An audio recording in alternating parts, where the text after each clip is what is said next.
A quiet marine biology teacher from Anaheim once drew a small comic book about tide pools to teach kids about the ocean. That little comic book grew into one of the most successful cartoons in television history. SpongeBob SquarePants has been on the air for over 25 years, has aired more than 300 episodes, has produced 4 movies, a Broadway musical, and a brand worth billions. The world inside the show is built with more care than almost any other kids' cartoon ever made. A pineapple house, a stone head next door, a restaurant shaped like a fishing trap, a torn recipe, a war veteran with a daughter who is a whale, a tiny green copepod with a wife built out of an old calculator. But underneath the bright, cheerful surface, the show has been carrying something much darker since the very first episode. Pulled segments, banned episodes, a confirmed end-of-the-world origin, a scary fan story the show itself later winked back at. Tonight, we walk slowly through all of it. Welcome to Cartoonology. Let's get started. The episodes Nickelodeon quietly erased. There is a particular kind of silence that happens when something gets removed from a streaming platform without an announcement. No press release, no explanation posted on a website, no statement sent to journalists, no apology letter addressed to the people who grew up watching the content in question. The material is simply there one day, and then it is not. And the only way most people find out is when they go looking for something they remember watching as a child and discover it is no longer where they expected it to be. No error message explains why. No notice tells them where it went. It has simply been placed somewhere outside the reach of the general public, quietly and without ceremony. That is exactly what happened with SpongeBob SquarePants on 2 separate occasions. SpongeBob is a show that has been on the air since 1999. It has more than 13 seasons. It has spawned movies, stage productions, merchandise lines, and spin-off series. It is one of the most recognized animated properties on the planet, and its reputation has always been built on a particular kind of warmth. Cheerful, safe, friendly to every age group. The kind of show a parent could leave on in the background without worrying about what their child was absorbing. The idea that episodes of this show could be quietly pulled from rotation, made unavailable for purchase, and effectively removed from the accessible catalog felt genuinely strange to a lot of people when the news first circulated. But it happened, twice. And the stories behind each removal are worth examining carefully because they reveal quite a lot about how a major television network decides what a children's audience should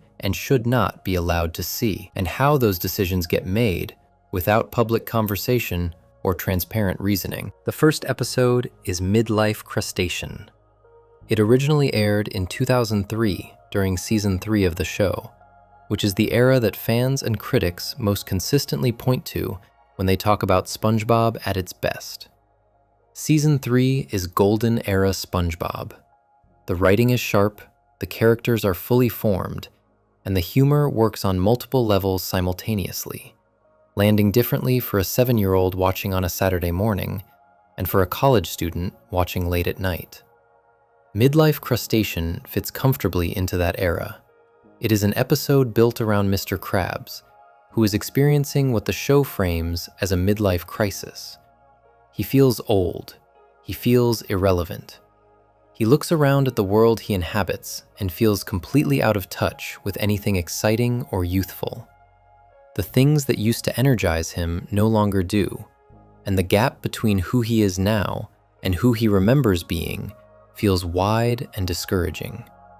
SpongeBob notices this and decides to help. He and Patrick put together what they describe as a big night out, a plan to take Mr. Krabs through a series of experiences designed to make him feel young and vital again.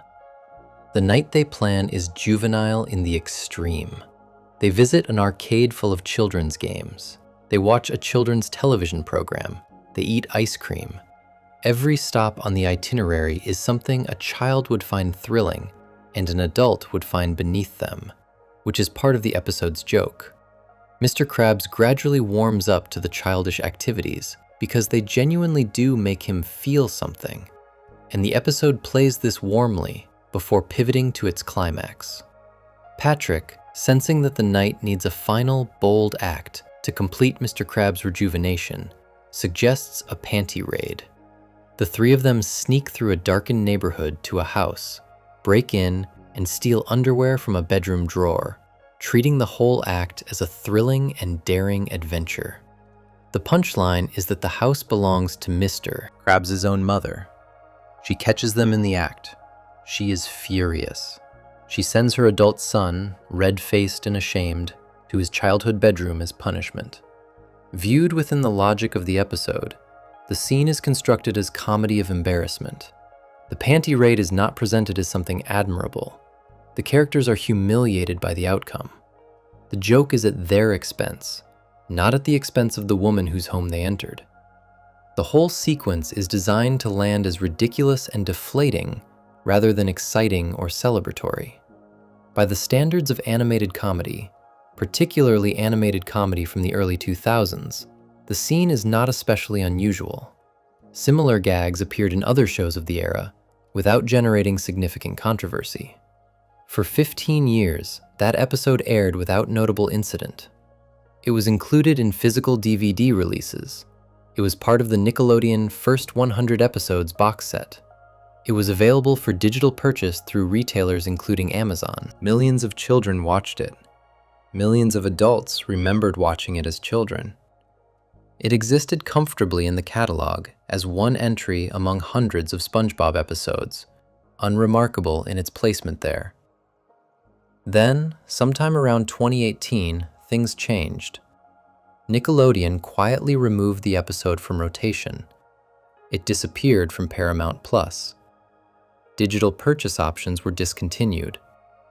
A representative from the network, when asked about the removal by journalists, stated that the episode had been out of rotation since 2018, following a standards review, during which the network determined that some story elements were not appropriate for children.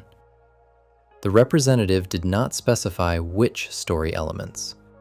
No further explanation was offered. When journalists asked follow-up questions seeking clarification about what specifically had been identified as problematic, or why the determination had been made 15 years after the episode originally aired, the network did not provide additional comment. The most widely accepted interpretation, drawing on the content of the episode itself, points to the panty raid sequence. The scene involves adult characters breaking into a home without permission and taking a woman's undergarments.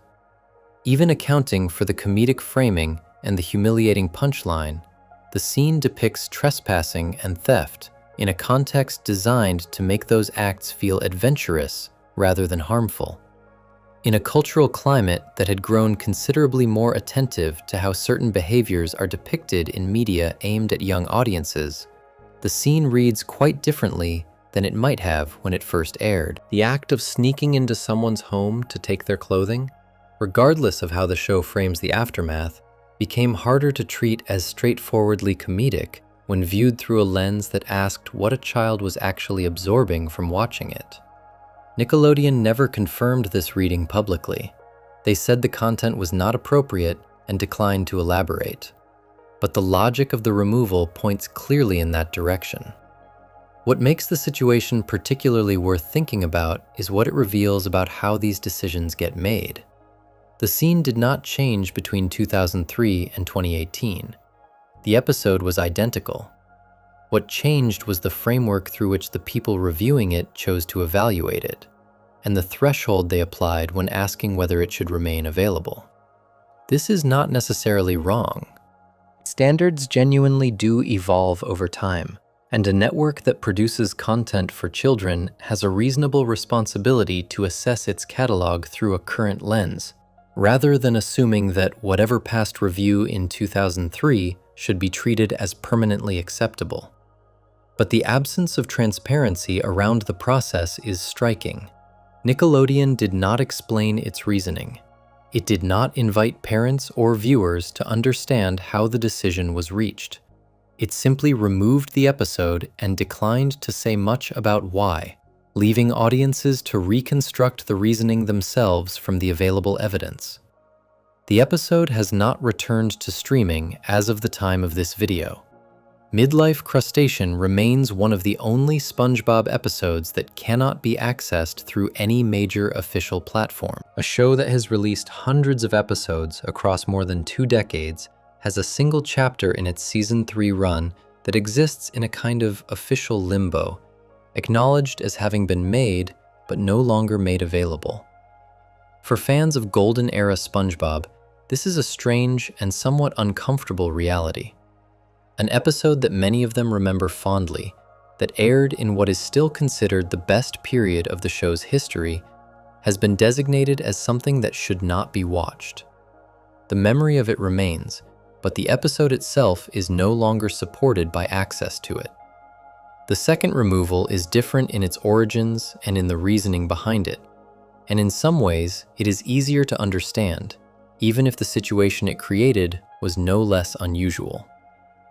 Quarantined Crab is an episode from Season 12, written and produced in 2019. The show's writers had no awareness of what was coming in 2020. They were doing what SpongeBob writers have always done, which is take a comic premise and build an episode around it. The premise they chose was a health scare at the Krusty Krab. A health inspector arrives at the restaurant and detects what the episode calls clam flu.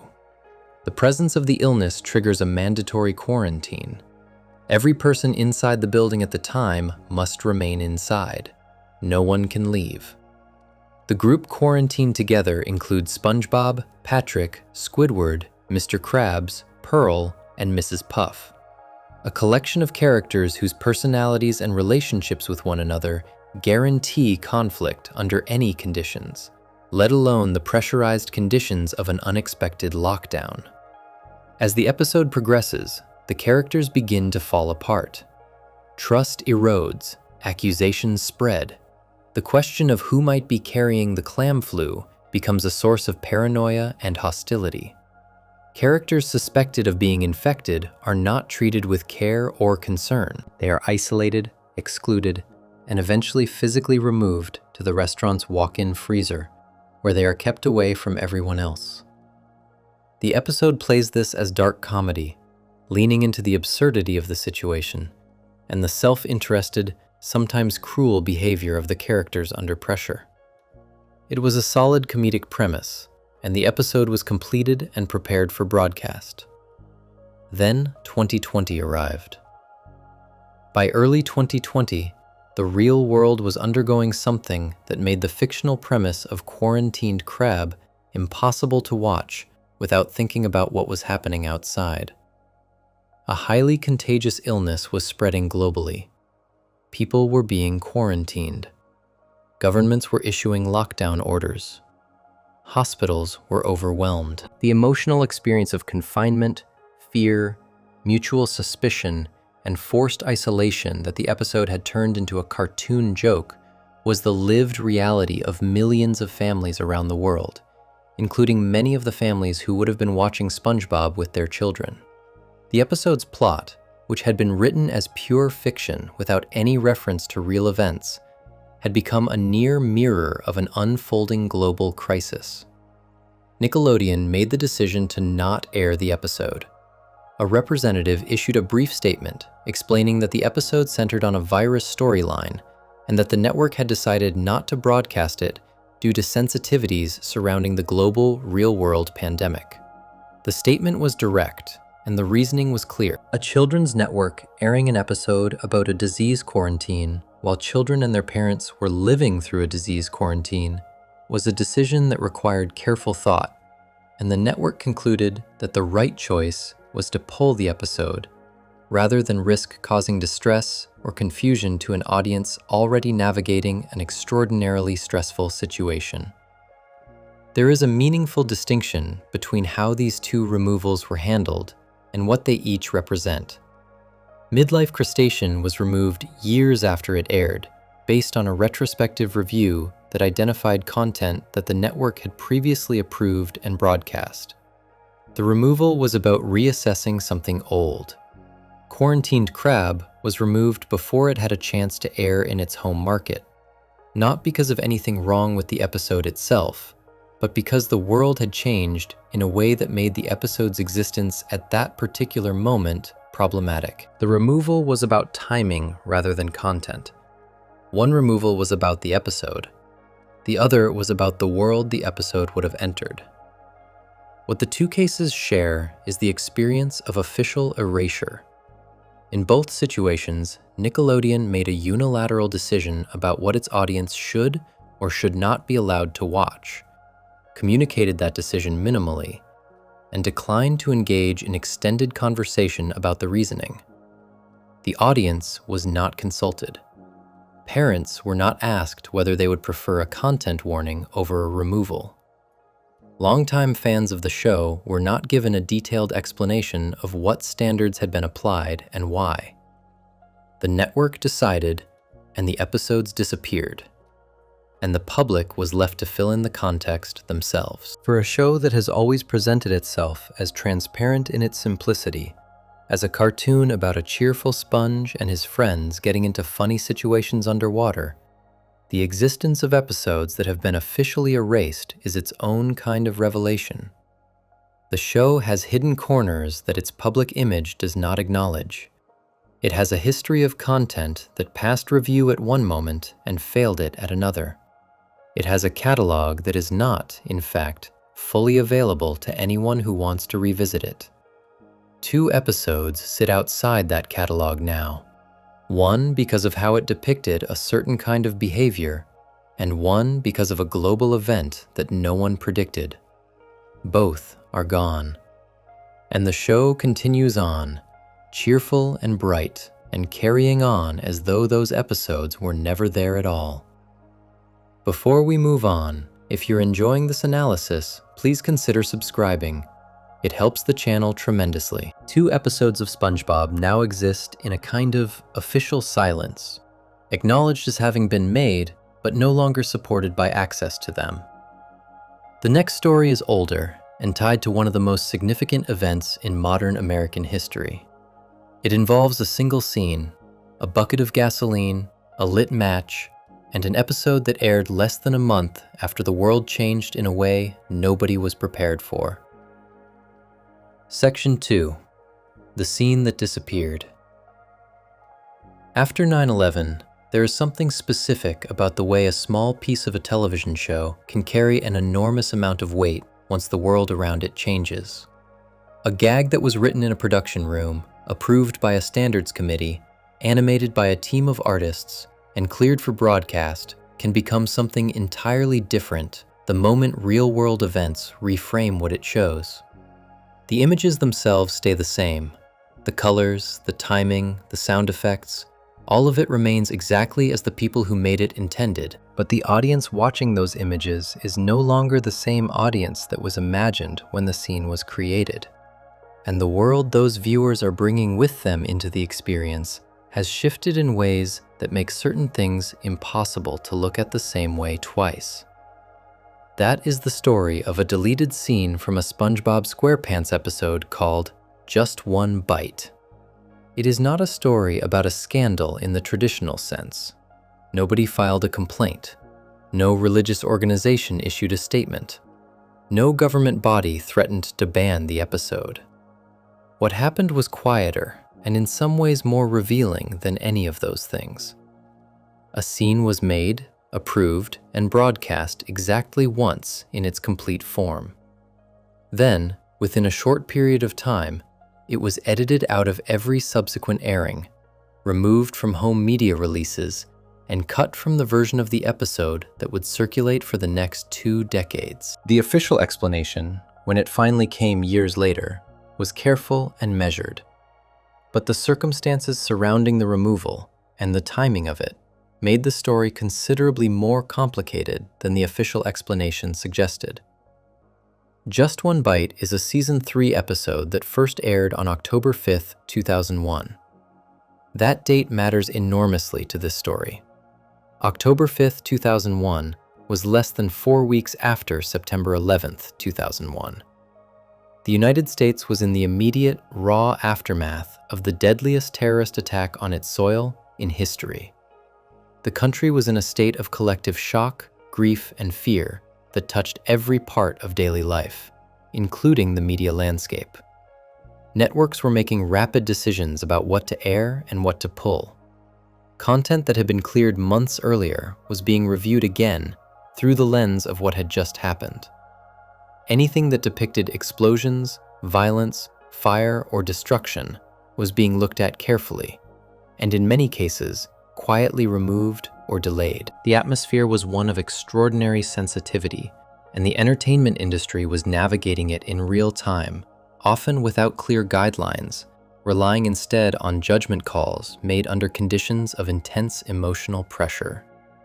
Just One Bite is an episode about Squidward and Krabby Patties.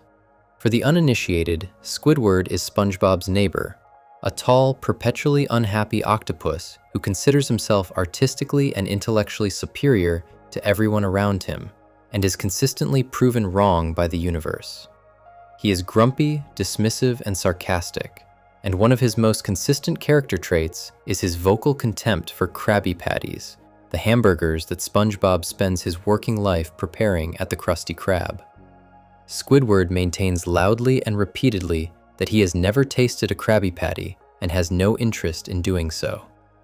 The premise of Just One Bite is that this is not true. Squidward secretly tries a Krabby Patty, loves it immediately and completely, and then spends the rest of the episode in a spiraling obsession with eating as many of them as possible, while desperately trying to hide his feelings from SpongeBob.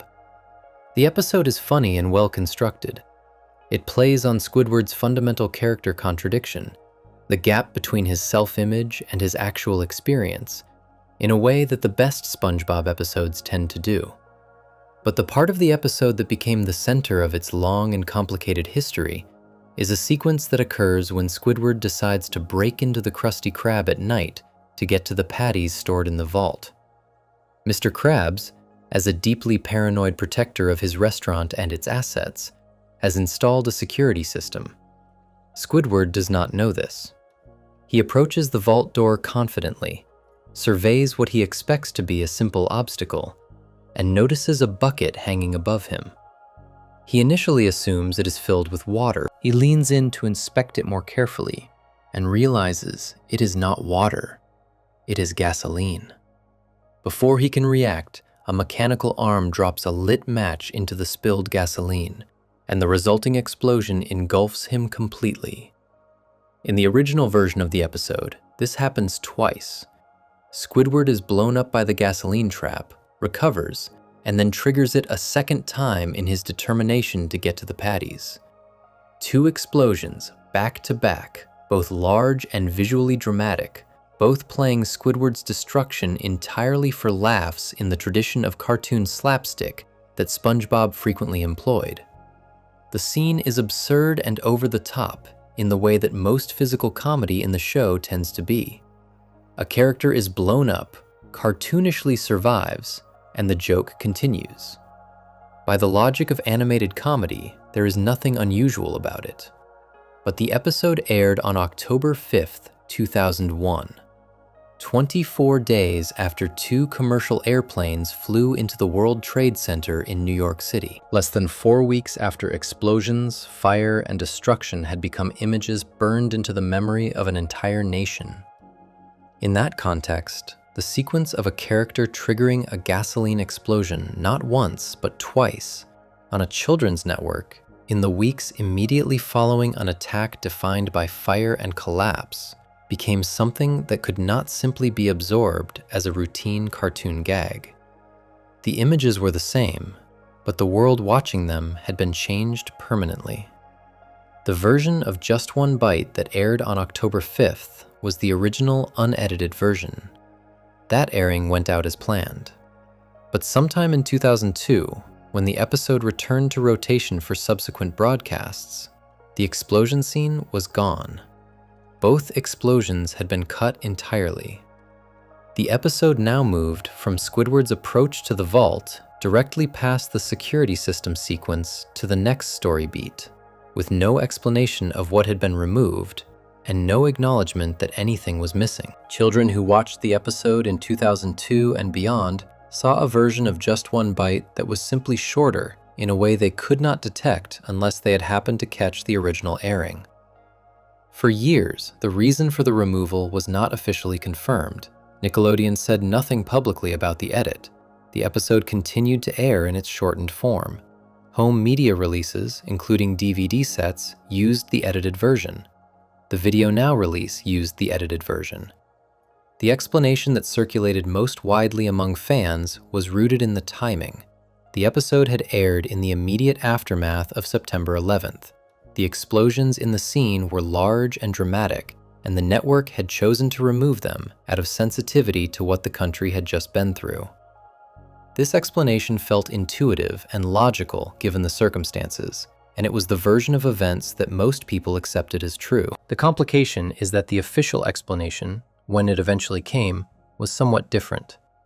Years after the edit was first noticed by fans, Jay Lender, one of the writers who worked on the episode, spoke to a SpongeBob fan community called SpongeBuddy Mania.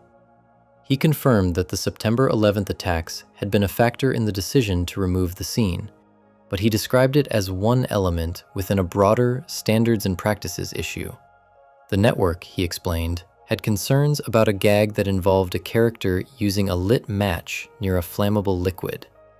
The combination of those two elements, a match and gasoline, was something that Nickelodeon's internal standards team was uncomfortable with, independent of the September 11th context, because of the potential for children to attempt to imitate what they had seen. The attacks had accelerated and intensified the decision, but the underlying concern about the scene's content existed separately from the timing of the episode's broadcast. Vincent Waller, who became one of the show's showrunners in later seasons, addressed the question more directly in 2018 in a statement on social media. He confirmed that the removal was ultimately the result of a standards and practices issue, specifically related to Nickelodeon's policy against depicting a gag involving a match and gasoline. He did not frame September 11th as the primary cause in his account, positioning the standards issue as the controlling reason for the edit. His explanation and Lender's explanation are not contradictory, but they emphasize different things. Lender acknowledged September 11th as a significant factor. Waller described a standards issue as the determining one. What this leaves is a situation in which the true reason for the removal is almost certainly a combination of both elements, intertwined in a way that makes it impossible to fully separate them. The scene involved content that raised a genuine safety concern about child imitation of dangerous behavior. That concern existed before September 11th, but the decision to act on that concern, to move from a theoretical issue to an actual edit that removed the scene from all future airings, appears to have been made in the specific emotional and cultural context of the weeks following the attacks. The gasoline and the match would have been concerning at any time. In October and November of 2001, they were unacceptable. What makes this case particularly interesting compared to the midlife crustacean and quarantined crab removals is the question of permanence. Midlife crustacean was removed from streaming and digital purchase entirely, but the episode itself still exists as a complete unit. Quarantined crab exists and has circulated in other countries. Just One Bite is different because the edit was not applied to the episode's availability as a whole. The episode continued to air and remains available today, but it is a different episode than the one that was originally broadcast. The version that exists in the official record, on streaming platforms, on home media, and in television rotation, is the edited version. The original, with both explosions intact, exists in some physical home media releases from early enough in the show's run that they predate the standard adoption of the cut, and it circulates in fan communities. But it is not the version that Nickelodeon presents as the episode.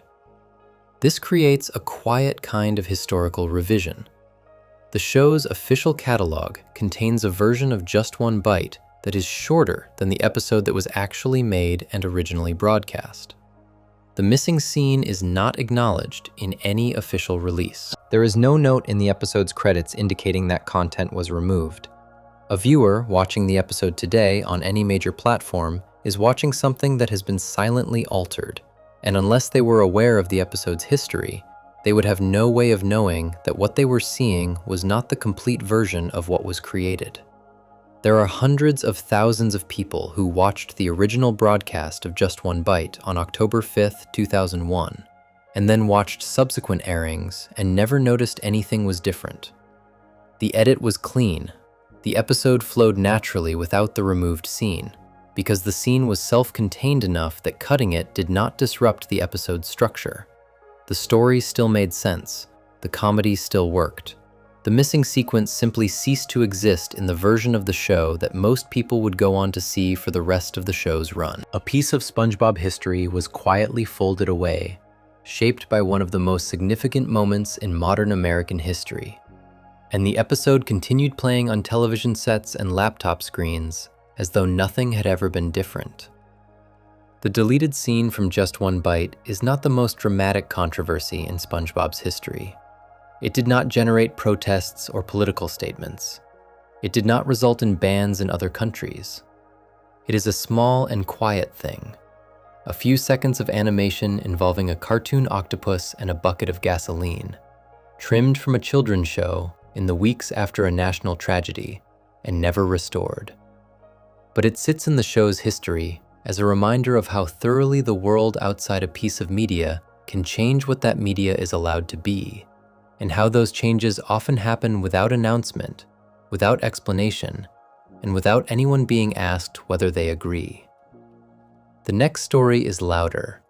It involves an entire episode, not a single scene. It crossed borders, triggered formal complaints from religious organizations, and forced the show's creator to publicly defend his own creation to people who had decided it was promoting something dangerous to children. It is the story of what happened when two cartoon characters adopted a baby and the world decided that was a problem. Before we move on, if you're enjoying this analysis, please consider subscribing. It helps the channel tremendously. A single scene, quietly removed and never officially acknowledged, has been missing from one of SpongeBob's most beloved episodes for over 2 decades.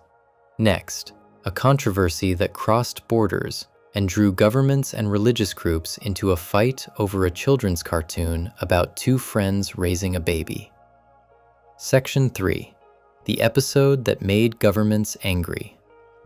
There is a particular kind of controversy that is harder to dismiss than most. When a single person complains about a television show, it is easy for a network to note the complaint and move on. When a vocal group of critics makes noise about content they find objectionable, a network can issue a careful statement and wait for the attention to shift elsewhere. But when governments in multiple countries decide that a specific episode of a children's cartoon should not be broadcast to their citizens, and when organized religious groups with significant political influence formally identify the same episode as a threat to the values they believe children should be raised with, the situation becomes something that cannot be easily managed or quietly absorbed. It becomes a record. It becomes a part of the show's permanent history, whether the people who made the show intended it or not. That is what happened with Rockabye Bivalve. It is a Season 3 episode that first aired in 2002, and it is one of the most consistently beloved episodes among longtime SpongeBob fans. The premise is simple and characteristic of the show's early creative confidence. SpongeBob and Patrick are walking through Bikini Bottom when they discover an abandoned baby scallop. The scallop is tiny and helpless and clearly cannot survive on its own. SpongeBob and Patrick decide, without much deliberation, to adopt it and raise it together. In the process of deciding how their household will function, the episode assigns roles. Patrick will be the father. He will go to work each day and provide for the family. SpongeBob will be the mother. He will stay home, care for the baby, maintain the household, and handle all the domestic responsibilities that come with raising a young creature. The episode then spends most of its runtime following SpongeBob as he discovers how demanding and exhausting those domestic responsibilities actually are. He feeds the baby. He cleans up after it. He entertains it through the night when it will not sleep. He manages the household alone while Patrick goes off each day, ostensibly to work, but actually spending his time doing leisure activities and returning home each evening having contributed nothing practical to the family's functioning.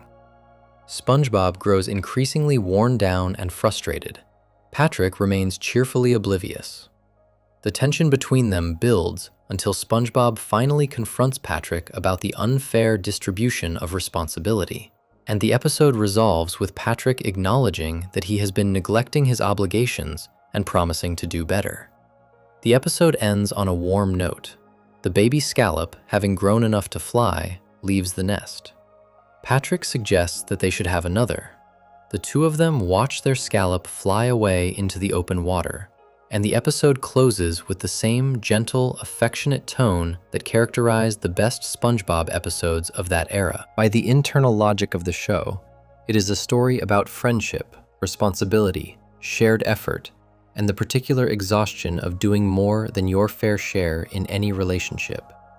It is funny, it is warm, and it treats its subject with the kind of quiet emotional intelligence that made Season 3 SpongeBob so widely loved. What it also is, undeniably, is an episode in which two male characters play the roles of a married couple raising a child together. SpongeBob takes on what the episode explicitly calls the mother role. Patrick takes on what the episode explicitly calls the father role. They share a household. They share a bed in one scene, though Patrick is shown to actually be sleeping under the mattress rather than in it. They bicker about domestic responsibilities in the way that a married couple would, and when the baby leaves, Patrick's suggestion that they have another carries the unmistakable warmth of two people who have shared something meaningful together and want to continue sharing their lives. The show did not frame this as a political statement. Stephen Hillenburg and his writing team were not making a manifesto. They were telling a story about SpongeBob and Patrick, two characters whose relationship had always been defined by deep affection and mutual loyalty, navigating a new responsibility together. The humor of the episode comes from the specific comedic dynamic between the characters. SpongeBob's earnest overcommitment and Patrick's cheerful uselessness, applied to a domestic setting.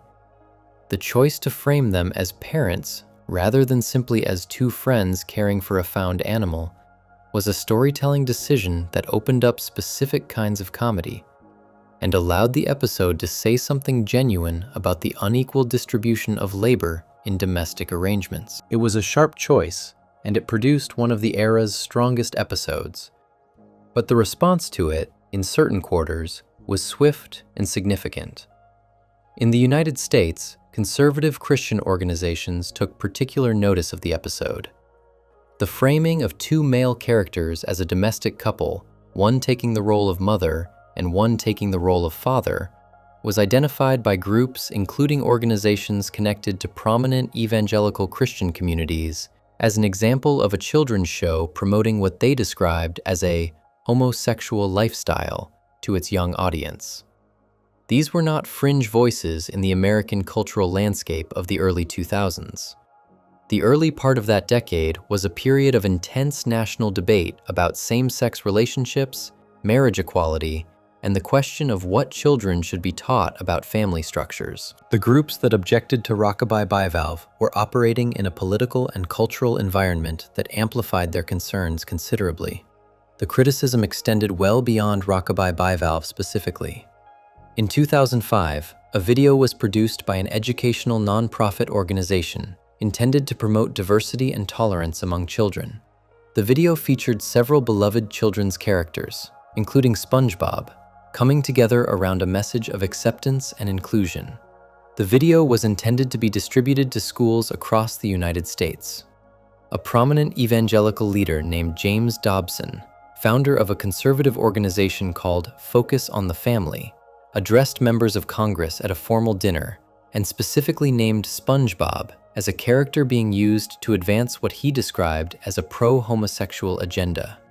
His remarks were widely reported and generated enormous media attention. SpongeBob SquarePants, a cartoon about an enthusiastic fry cook who lived in a pineapple, had been named on the floor of a congressional event as a vehicle for ideological influence on children.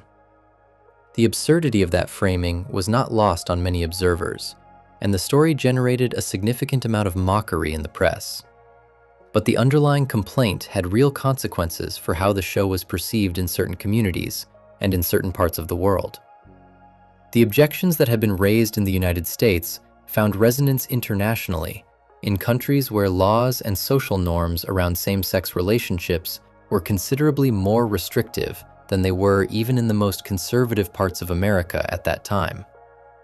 Rockabye Bivalve was banned from broadcast in multiple countries. Reports from fan communities and international media at the time identified Russia, France, Poland, Romania, Italy, Greece, and Japan as countries where the episode did not air or where it was specifically withheld from broadcast schedules. The specific legal and regulatory frameworks that govern these decisions varied from country to country. In some cases, national broadcasting standards explicitly prohibited content depicting or implying same-sex relationships, particularly in programming aimed at children. In others, state broadcasters made editorial decisions based on anticipated public or governmental objection. The result was the same in each case. An episode of a children's cartoon that aired without restriction in the United States was considered too dangerous or too inappropriate to show to children in a significant portion of the world. Stephen Hillenburg responded to the controversy with a clarity and calm that was characteristic of how he approached most challenges to his show. He addressed the question of SpongeBob's sexual orientation directly and without agitation. He stated publicly that SpongeBob was not gay. He described the character as, in his words, somewhat asexual, meaning that sexual identity or orientation was simply not a part of the character's design or the show's concerns.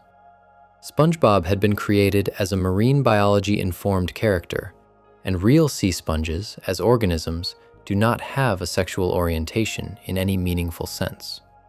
The character's warmth, his enthusiasm, his deep affection for his friends, none of these things were expressions of a sexual identity. They were expressions of a personality. Hillenburg was consistent and firm on this point across multiple interviews and statements over the years. His explanation was biologically grounded and internally consistent with how the character had been conceived. Sea sponges reproduce asexually in nature. Hillenburg, who had a background in marine science before he became an animator, had built the character's fundamental nature on that biological reality.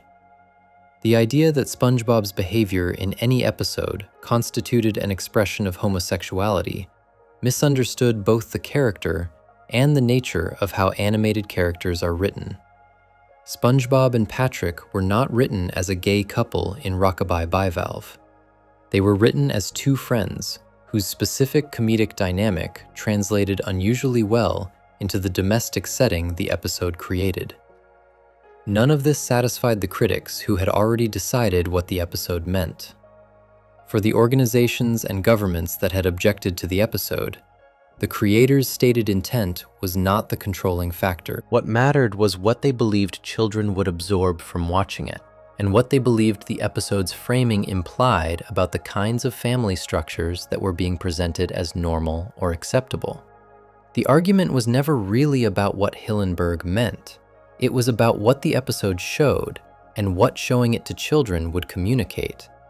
What is worth noting carefully here is the specific nature of the episode's content when assessed without either the lens of its critics or the lens of its defenders. Rockabye Bivalve does not depict a romantic relationship between SpongeBob and Patrick. There is no kiss, there is no physical affection between them that goes beyond what the show regularly depicted as part of their friendship. The episode does not describe them as a couple in the romantic sense. What it does do is place them in a structure that mirrors a domestic partnership, assign them gendered roles within that structure, and treat those roles with the same warmth and narrative weight that the show would apply to any family arrangement. It is, in that sense, a depiction of a functional domestic unit in which the two members happen to be male. Whether that constitutes promotion of a particular kind of relationship depends entirely on the framework the viewer brings to it. The controversy around Rockabye Bivalve never fully disappeared, It resurfaced periodically as the cultural conversation around same-sex marriage and LGBTQ representation in children's media continued to evolve over the following 2 decades. In 2020, long after Hillenburg's death, Nickelodeon posted a message on social media during Pride Month that described SpongeBob as a member of the LGBTQ community. The post did not provide any specific canonical basis for this characterization. It did not reference any episode or piece of dialogue. It was a gesture of solidarity with Pride Month framed around a beloved character, and it generated its own significant wave of attention and debate. Hillenburg had described SpongeBob as asexual and had resisted attempts to assign the character any sexual identity. The network's post after his death implied a different characterization, and the tension between those two positions has never been formally resolved. What Rockabye Bivalve ultimately represents in the show's history is a case study in how a piece of content can mean entirely different things to different audiences, depending on what they bring to it, and how those differences in interpretation can have real and lasting consequences. The episode was written as a comedy about domestic responsibility and the specific dynamic between 2 beloved characters. It became a flashpoint in a much larger cultural debate. It was banned in multiple countries. It triggered formal complaints from organized religious groups. It forced its creator to publicly defend and explain a character he had spent years building. And it remains, in the show's catalog, a completely available episode that anyone can watch today, sitting in its place in Season 3 as though none of that history ever surrounded it. The bans in several countries remain in effect. Rockabye Bivalve has not been restored to broadcast rotation in the nations that originally excluded it, at least not in any documented official capacity. The episode that many American fans remember as one of SpongeBob's warmest and funniest was an episode that children in multiple other countries never got to see at all, because the governments of those countries decided that 2 cartoon characters raising a baby together was something their children should be protected from. The next section moves from external controversy to something that happened within the show itself. It is about an episode that aired on a children's network and depicted a character in a state of genuine psychological crisis, using visual imagery closely associated with self-harm, in a way that parents noticed and that eventually led to quiet changes in how the episode was broadcast.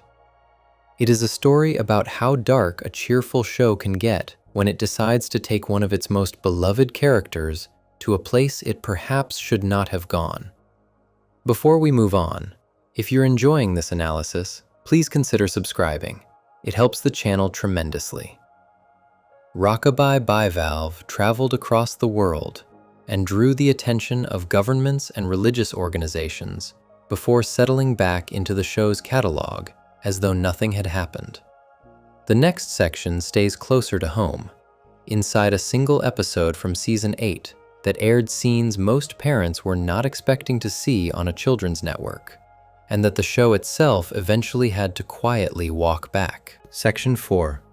The dark episode nobody talks about. There is a version of SpongeBob SquarePants that most people carry in their memory, and it is a warm one.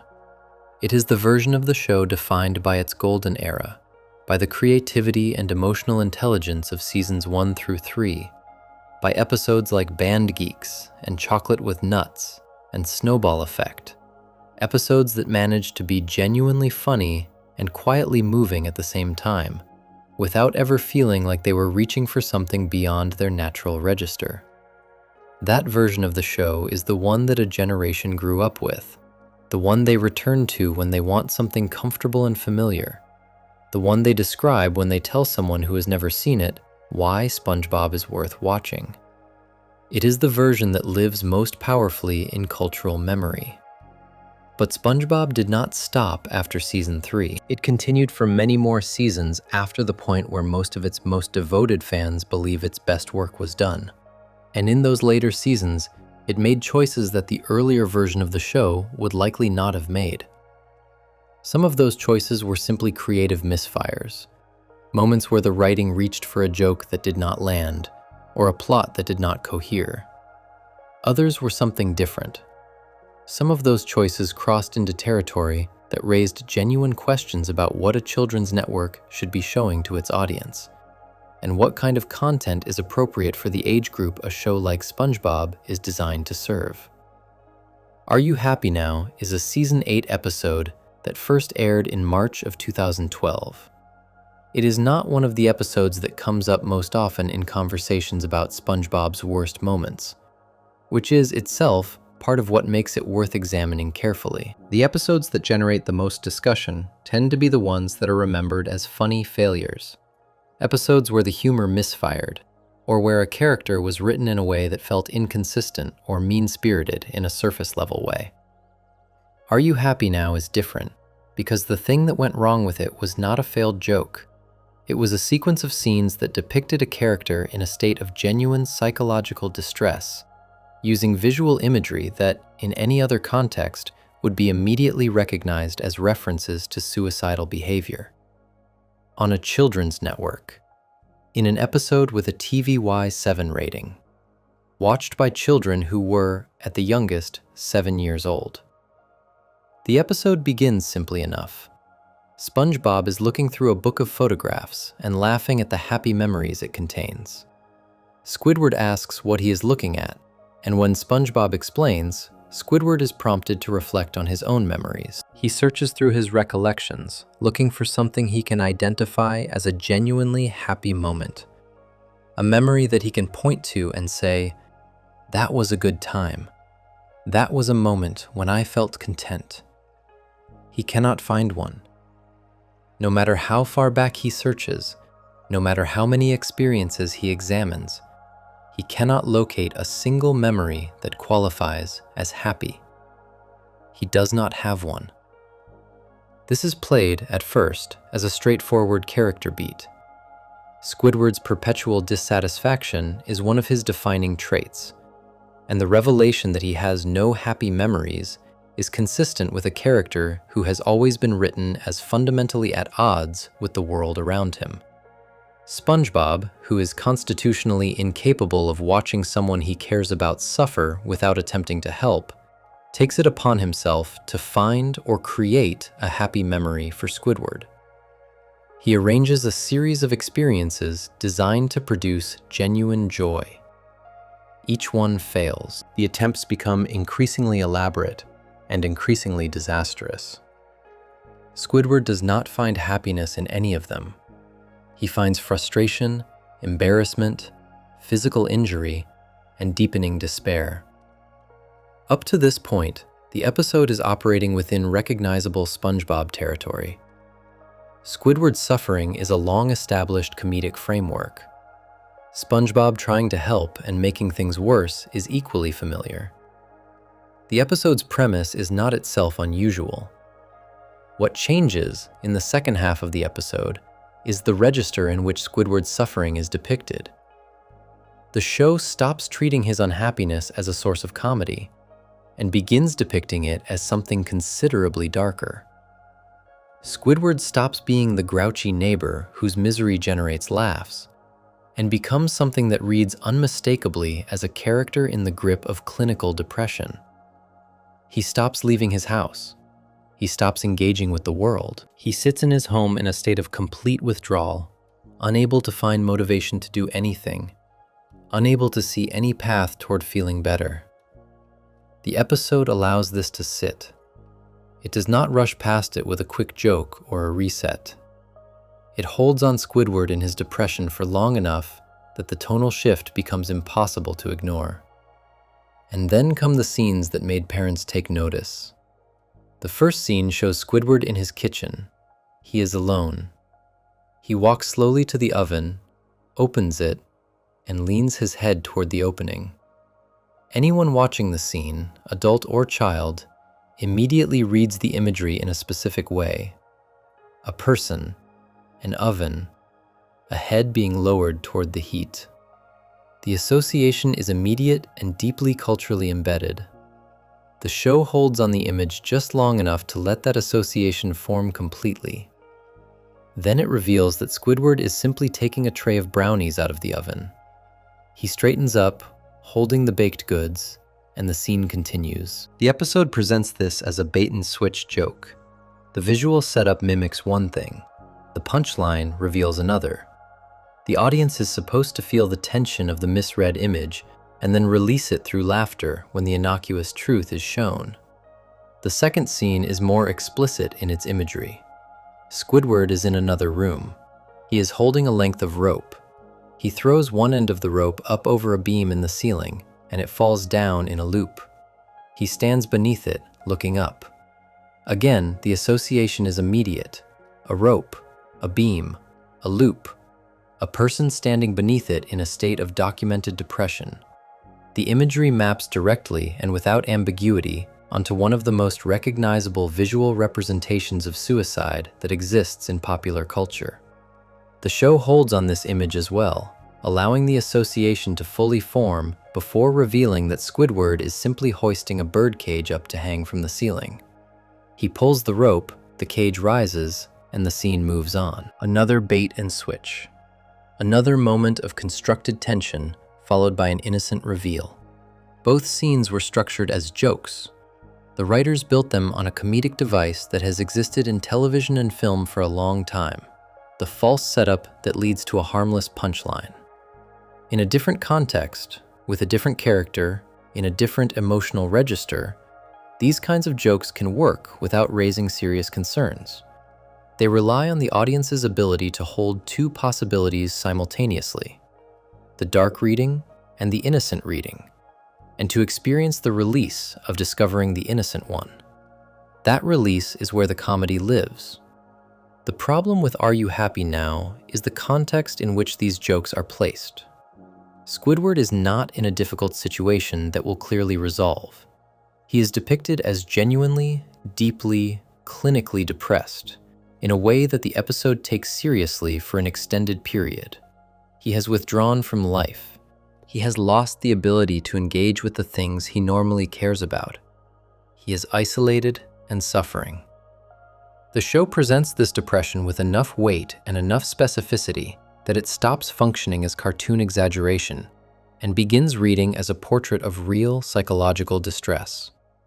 Within that portrait, the oven scene and the rope scene are not simply misdirection jokes. They are misdirection jokes placed inside a genuine depiction of a character who has reason to be experiencing exactly the kind of crisis those images evoke.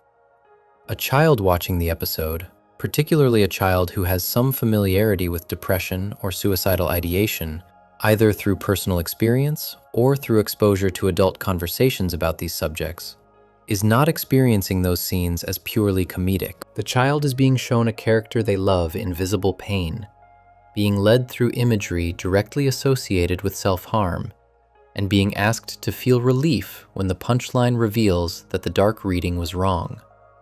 But the dark reading was invited in the first place. The show chose to construct scenes that would produce that specific association. It chose to place those scenes inside an episode where the character's depression was being treated with unusual seriousness. The combination of those choices created something that went beyond misdirection humor into territory that many parents found genuinely disturbing when they watched it alongside their children. The response to the episode when it aired was significant enough to generate sustained discussion. Parents wrote about it online. Fan communities debated whether the show had crossed a line. Critics who covered children's television noted the unusual darkness of the episode's imagery and questioned whether the comedic framing was sufficient to justify including scenes of that nature in a show rated for children as young as 7.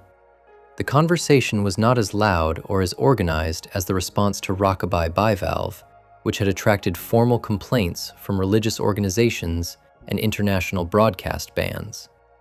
It was more dispersed and more personal, the response of individual viewers who had watched something they were not prepared for and were processing their discomfort in public. What happened next is telling.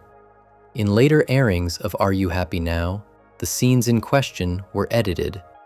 Reports from fan communities who tracked the episode across multiple broadcast instances confirmed that versions of the episode began circulating that had the most explicitly suggestive imagery trimmed or modified. The oven scene and the rope scene, in their most direct forms, were altered in some broadcast versions to reduce the clarity of the associations they created.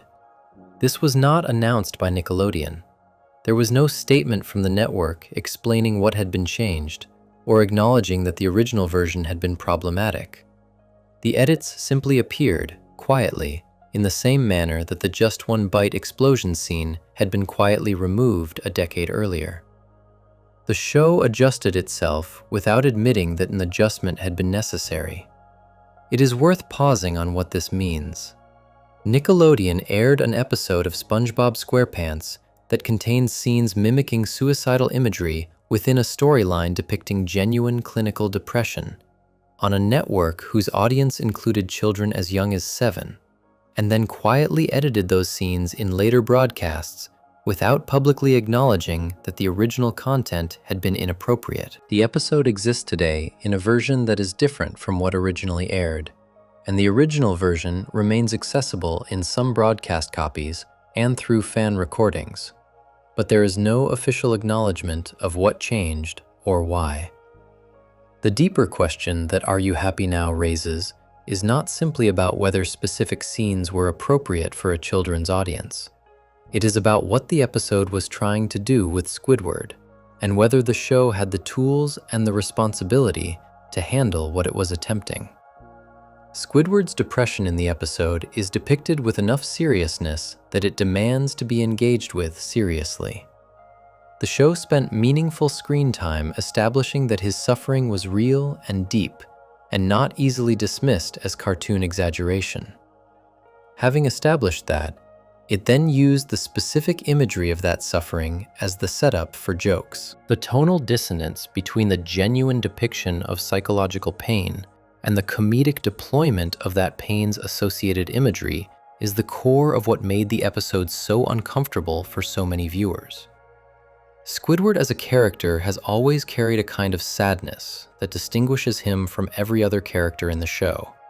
His loneliness, his thwarted ambitions, his specific quality of being someone who genuinely believes they deserve more than life has given them and is consistently proven wrong. These things give him a depth that the show's other characters simply do not have. The best Squidward episodes, the ones fans return to most consistently, are the ones that treat that depth with care and allow it to produce something emotionally resonant. Band Geeks is the most celebrated example. The moment at the end of that episode, when Squidward experiences genuine triumph for what may be the only time in the show's run, lands as powerfully as it does because the show has established how much he has suffered and how much that triumph means to someone who has been denied it for so long. Are You Happy Now attempted to engage with that same depth. It tried to take Squidward's fundamental sadness seriously and follow it to a darker place than the show usually went.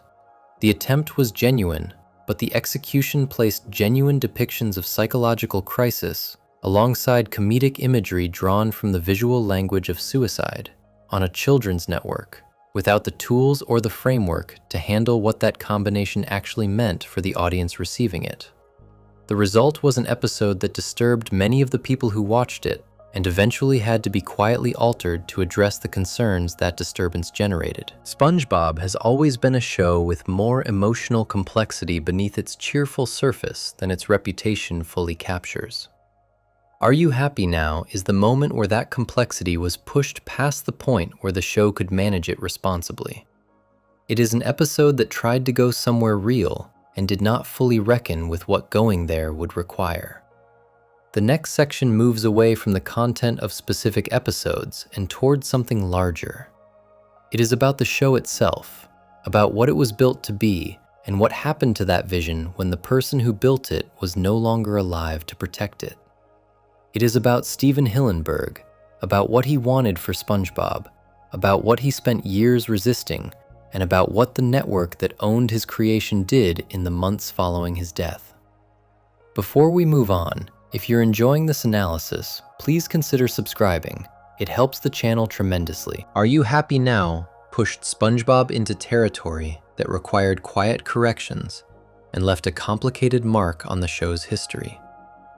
The next section moves to something that happened not inside an episode, but around the show itself, in the months after the man who created SpongeBob died, when the network he had spent years arguing with finally moved forward without him. Section 5. What Nickelodeon did the moment Hillenburg died.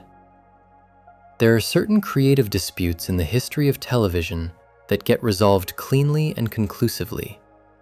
A network and a creator disagree about something, one side wins, and the outcome is recorded clearly enough that anyone looking back at it later can understand what happened and why. Those cases exist, and they are useful to study because they illustrate how power operates in the entertainment industry and how the people who own intellectual property relate to the people who created it. But there is another category of dispute that is harder to resolve and harder to describe. The kind where the creator loses not through a formal decision or a dramatic confrontation, but simply through the passage of time. The kind where the thing they spent years protecting is changed after they are no longer able to protect it. The kind where the network waits, and the creator's absence eventually becomes the resolution.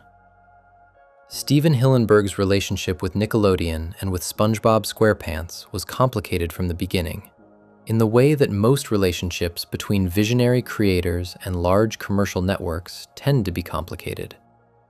Hillenburg was not a television writer by training or by instinct. He was a marine biologist who became an animator. He studied marine science at Humboldt State University and worked as a marine science educator at the Ocean Institute in California before enrolling at CalArts to pursue animation. The combination of those two backgrounds, scientific rigor and artistic training, was foundational to how he built SpongeBob. The show was not designed as a franchise property. It was designed as an expression of genuine love for the ocean and for the creatures that live in it, filtered through a comedic sensibility that was deeply personal and not easily replicated. When SpongeBob premiered on Nickelodeon in May of 1999, it was not immediately clear that it would become what it became. The show built its audience steadily and then explosively, and within a few years, it was the most successful property Nickelodeon had. The kind of success SpongeBob achieved does not stay simple for long in the entertainment industry.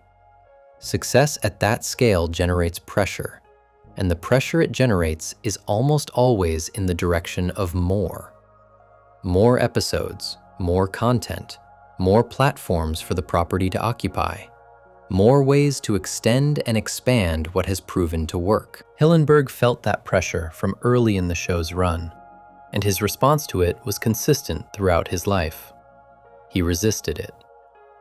The most significant and most documented area of resistance was the question of spin-offs.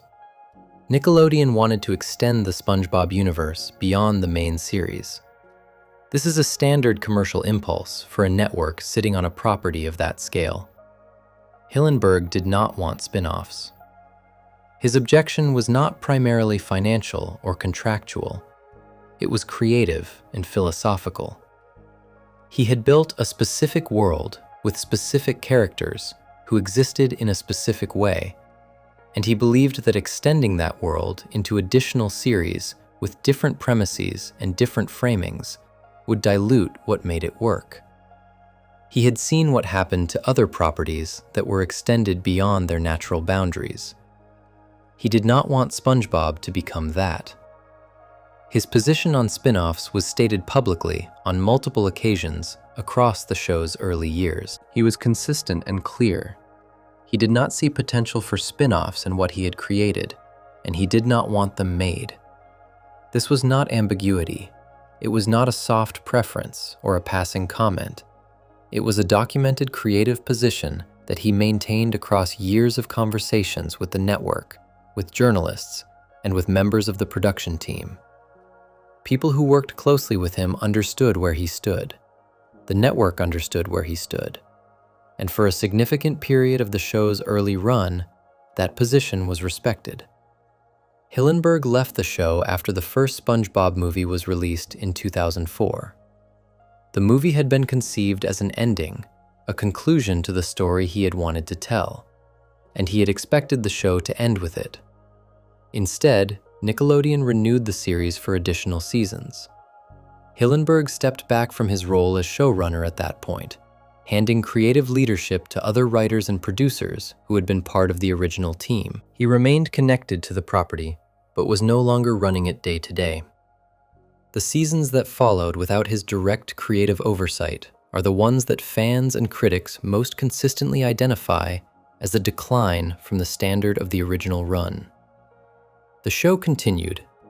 It was not the same show. In March of 2017, Hillenburg announced publicly that he had been diagnosed with ALS, a progressive neurological disease that has no cure. ALS, also known as Lou Gehrig's disease, attacks the nerve cells that control voluntary muscle movement.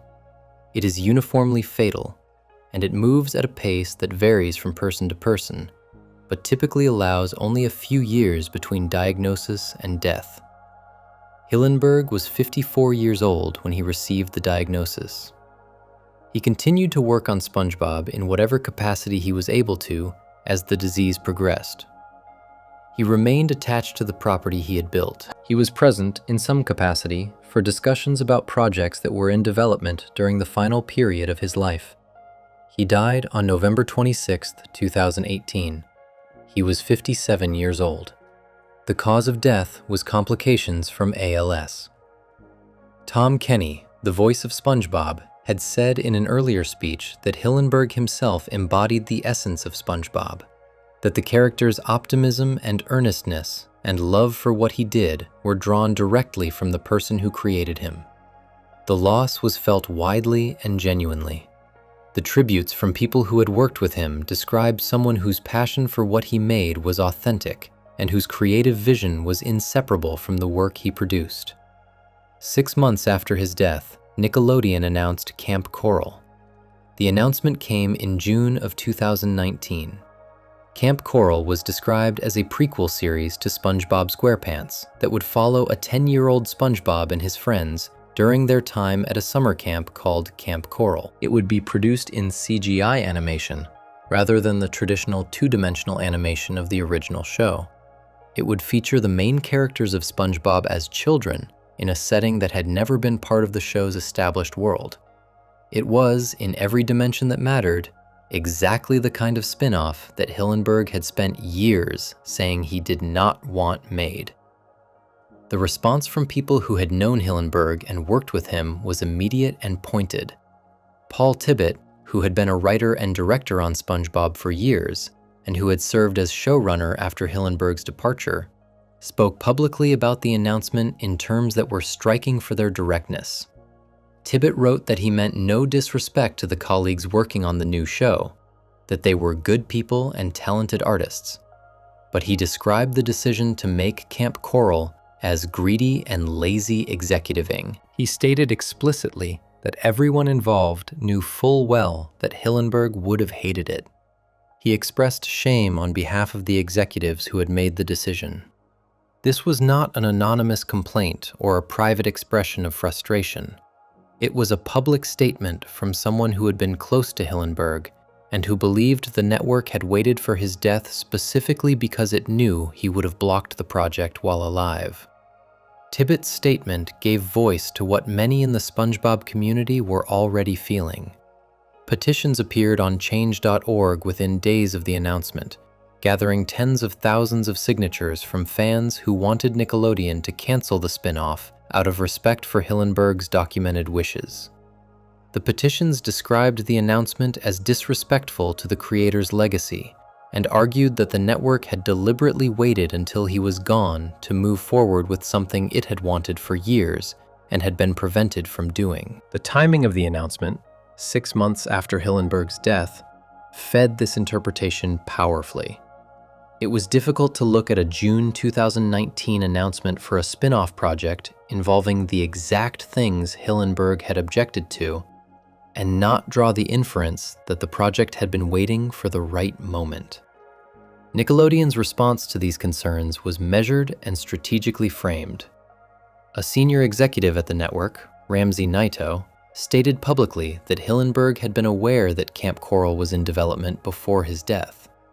Naito argued that the project honored Hillenburg's legacy because it was focused on friendship and the origin story of the Bikini Bottom characters, themes that were central to what Hillenburg had always cared about. The showrunner Vincent Waller also addressed the question on social media, confirming that Hillenburg had known about the project during his final years and expressing his belief that Hillenburg would have been happy with what the team was creating. These statements introduced a meaningful complication into the narrative that had formed around the announcement. If Hillenburg knew about Camp Coral during his lifetime and did not formally block it, the characterization of the project as something being done against his wishes becomes harder to sustain in its simplest form. It is possible that his position evolved in his final years. It is possible that his awareness of the project in development was not the same as his approval of it. It is possible that a man in the advanced stages of a fatal illness, surrounded by colleagues asking for his blessing on work that would outlast him, responded in ways that were more accommodating than his stated public position had been throughout his healthy years. None of these possibilities can be confirmed or ruled out. What can be confirmed is that Hillenburg's public position on spin-offs was negative and consistent across the period of his life when he was healthy and fully engaged with protecting his creation. What can be confirmed is that the announcement of Camp Coral came 6 months after his death, not during the years when he was alive and could have formally opposed it. What can be confirmed is that the former showrunner who had worked alongside him for years believed the network had made a decision it knew he would have rejected. And what can be confirmed is that the project moved forward, was produced, and was released on Paramount Plus in March of 2021, becoming the first in what Nickelodeon described as a slate of SpongeBob spin-off content. Camp Coral was followed by The Patrick Star Show, a spin-off centered on SpongeBob's best friend, which premiered in 2021. Additional spin-off content was announced and put into development. The universe that Hillenburg had spent years trying to keep bounded and specific began expanding in the directions he had resisted. Whether any of this content dishonors his legacy in the way his critics argued is a question that depends heavily on how one interprets his stated position and how much weight one gives to the network's claim that he was aware of what was coming. What is not debatable is that the expansion happened after he was gone, that it happened quickly after he was gone, and that the people closest to him during his lifetime believed it was something he would not have sanctioned. The question of what Hillenburg would have wanted is ultimately unanswerable. He is not here to say. The record he left behind points in a clear direction, but records can be interpreted, and the people who control the property he built have interpreted it in the way that serves the commercial interests of the network he spent his career working alongside. This is not unusual in the history of creative properties and the corporations that own them. It is, in fact, one of the most common stories in that history. A creator builds something. The corporation sees potential the creator wants to leave unrealized. The creator resists as long as they are able. Time passes. The corporation moves forward. What makes the SpongeBob case feel different to many people who care about it is the specific nature of what was built. SpongeBob SquarePants, in its original form, was a genuinely exceptional piece of work. It was funny and warm and emotionally intelligent in ways that went well beyond what its format required or its audience demanded. It was built by someone who loved marine biology and loved animation, and found a way to combine those loves into something that resonated with an enormous number of people across a remarkable range of ages and backgrounds. The care that went into it was visible in every frame of its best episodes. Protecting that care was something Hillenburg spent years trying to do. Whether the people who now control what he made are doing the same is a question that the show's ongoing expansion continues to raise, without offering a clear answer. What is certain is that the spin-offs are real, that they are being made, and that the man who built the original world they are drawing from did not live to see them completed. His absence is the condition that made them possible. That fact sits at the center of this story, quiet and unresolvable, regardless of how the network frames what it is doing with the property he left behind. The next part of this video moves away from the scandals and into something different, the mysteries, the questions buried inside Bikini Bottom that have never been fully answered, the theories that go deeper than the show's cheerful surface suggests. And the first one begins with the name of the place where SpongeBob lives, a name that is not fictional at all, but drawn from a real location with a history far darker than anything the show has ever directly acknowledged. Before we move on, if you're enjoying this analysis, please consider subscribing. It helps the channel tremendously. Steven Hillenburg built something extraordinary and spent years trying to protect it. What happened after his death is part of the show's permanent record now, unresolved and complicated. The second half of this video goes somewhere different, into the mysteries that have always lived inside Bikini Bottom, starting with the darkest one, the real history hiding inside the name of the place SpongeBob calls home. Section 6. The nuclear secret hiding in the show's name. There is a moment that happens sometimes when you are looking at something you have seen hundreds of times, and a single piece of new information changes the way the entire thing looks. It does not change the object itself. The colors are the same, the shapes are the same, the sounds are the same. But the context shifts, and suddenly the thing you thought you understood completely reveals a layer underneath that was always there and that you simply never had the right information to see. It is one of the stranger experiences that comes with paying close attention to anything over a long period of time. And it is particularly strange when it happens with something you encountered as a child, something that lived in your memory as simple and safe and entirely without complication. For a significant number of people, that moment happened when they first learned about the real Bikini Atoll. Bikini Bottom, the underwater city where SpongeBob SquarePants and all of his friends live, work, argue, and go about their daily lives, is named after a real place. This is not a secret. The show has never hidden it. The name is right there in the title of the setting, and anyone who looked at it carefully enough and knew enough geography could make the connection without assistance. Bikini Atoll is a real coral reef located in the Marshall Islands in the Pacific Ocean. It is a collection of 23 small islands arranged in a rough oval shape around a central lagoon. It is genuinely, strikingly beautiful in the way that Pacific atolls tend to be, with clear blue water and white sand and the kind of untouched natural appearance that photographs well and looks like somewhere the world has not yet managed to complicate.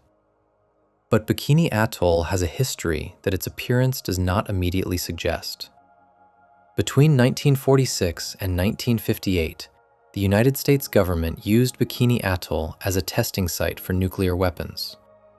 During those 12 years, the United States detonated 23 nuclear devices at and around the atoll. The tests ranged from relatively contained explosions to weapons of devastating scale. The most significant of these was a test conducted on March 1, 1954, known as Castle Bravo. Castle Bravo was a hydrogen bomb detonation that produced an explosion equivalent in force to approximately 1,000 Hiroshima-sized bombs. It was the largest nuclear weapon the United States had ever tested, and its actual yield significantly exceeded what the scientists who designed it had predicted, meaning the destruction it caused was larger and more widespread than even the people conducting the test had anticipated. The people who lived on Bikini Atoll before the tests began were the Bikinian people, an indigenous Pacific Island community who had inhabited the atoll for generations. In 1946, United States military officials approached the Bikinian community and asked them to temporarily relocate so that the testing program could proceed. The Bikinian leader, a man named King Judah, agreed, reportedly telling the officials that his people would go, placing their fate in God's hands. The relocation was presented as temporary. It was not temporary. The nuclear tests contaminated the atoll's soil and water with radioactive material to a degree that made it uninhabitable for decades afterward. The Bikinian people were relocated multiple times to different islands in the Marshall Islands chain, living in conditions that were considerably worse than what they had left behind. Many suffered from malnutrition and illness in their resettlement locations. Some were eventually allowed to return to Bikini Atoll in the 1960s after officials declared it safe, only to be relocated again when subsequent testing revealed that the contamination levels were still dangerously high and that the food grown on the atoll contained radioactive material that had entered the local ecosystem. The Bikinian people have never been able to permanently return to their home. The atoll was declared a UNESCO World Heritage Site in 2010, recognized specifically for its historical significance as a nuclear test site and as a location whose history reflects one of the most significant chapters in the development of nuclear weapons technology. The human cost of that history, the displacement of an indigenous community, the long-term health consequences for people who were exposed to radiation during and after the tests, the broken promises of return, all of that is part of the record. This is the real place that shares its name with the fictional underwater city in SpongeBob SquarePants. The connection between the two is not coincidental. Bikini Bottom is not simply named after a geographic feature in the way that a fictional town might be named after a real river or a real mountain range. The connection goes deeper than nomenclature, and the extent to which it does was not fully established in the public record until relatively recently, when a longtime writer for the show confirmed in an interview what many fans had long suspected. The theory connecting SpongeBob to the nuclear history of Bikini Atoll had circulated in fan communities for years before it received any official acknowledgement. The logic of the theory was straightforward. Bikini Bottom is located beneath Bikini Atoll. Bikini Atoll was subjected to extensive nuclear testing. The result of that testing, in the show's fictional universe, was the creation of an underwater community populated by sea creatures that had been mutated by radiation into anthropomorphic beings capable of speech, complex thought, employment, and the full range of social and domestic behavior that the show depicts. The talking fish, the intelligent sponge, the entrepreneurial crab, the paranoid pufferfish, all of them exist because nuclear radiation altered the biology of the creatures that lived in the waters around Bikini Atoll in ways that made their evolution accelerate and diverge dramatically from what it would otherwise have been. The theory also extended to specific characters and specific details within the show. Sandy Cheeks, the Texas squirrel who lives in an airtight dome on the ocean floor and conducts scientific research there, was connected to the theory through a detail about the actual nuclear tests. During some of the naval operations associated with the Bikini Atoll testing program, various animals were present on vessels in the test area, brought there for purposes related to studying the biological effects of nuclear exposure. Squirrels were among the animals reportedly present in some capacity during these operations, and the theory proposed that Sandy's ancestors could have been among the creatures exposed to radiation in the waters around the atoll, explaining how a land mammal came to be living and thriving in an underwater environment. The theory is not provable at the level of specific canon, but it fits the internal logic of the broader framework and adds a layer of coherence to what might otherwise seem like an arbitrary creative choice. The shape of the explosions depicted in certain SpongeBob episodes became another piece of evidence cited by supporters of the theory. In the 2001 episode Dying for Pie, there is a large explosion depicted in a shape that multiple observers identified as resembling a mushroom cloud, the distinctive visual signature of a nuclear detonation. The mushroom cloud shape is not an accidental consequence of drawing an explosion. It is a specific visual form associated specifically with nuclear weapons.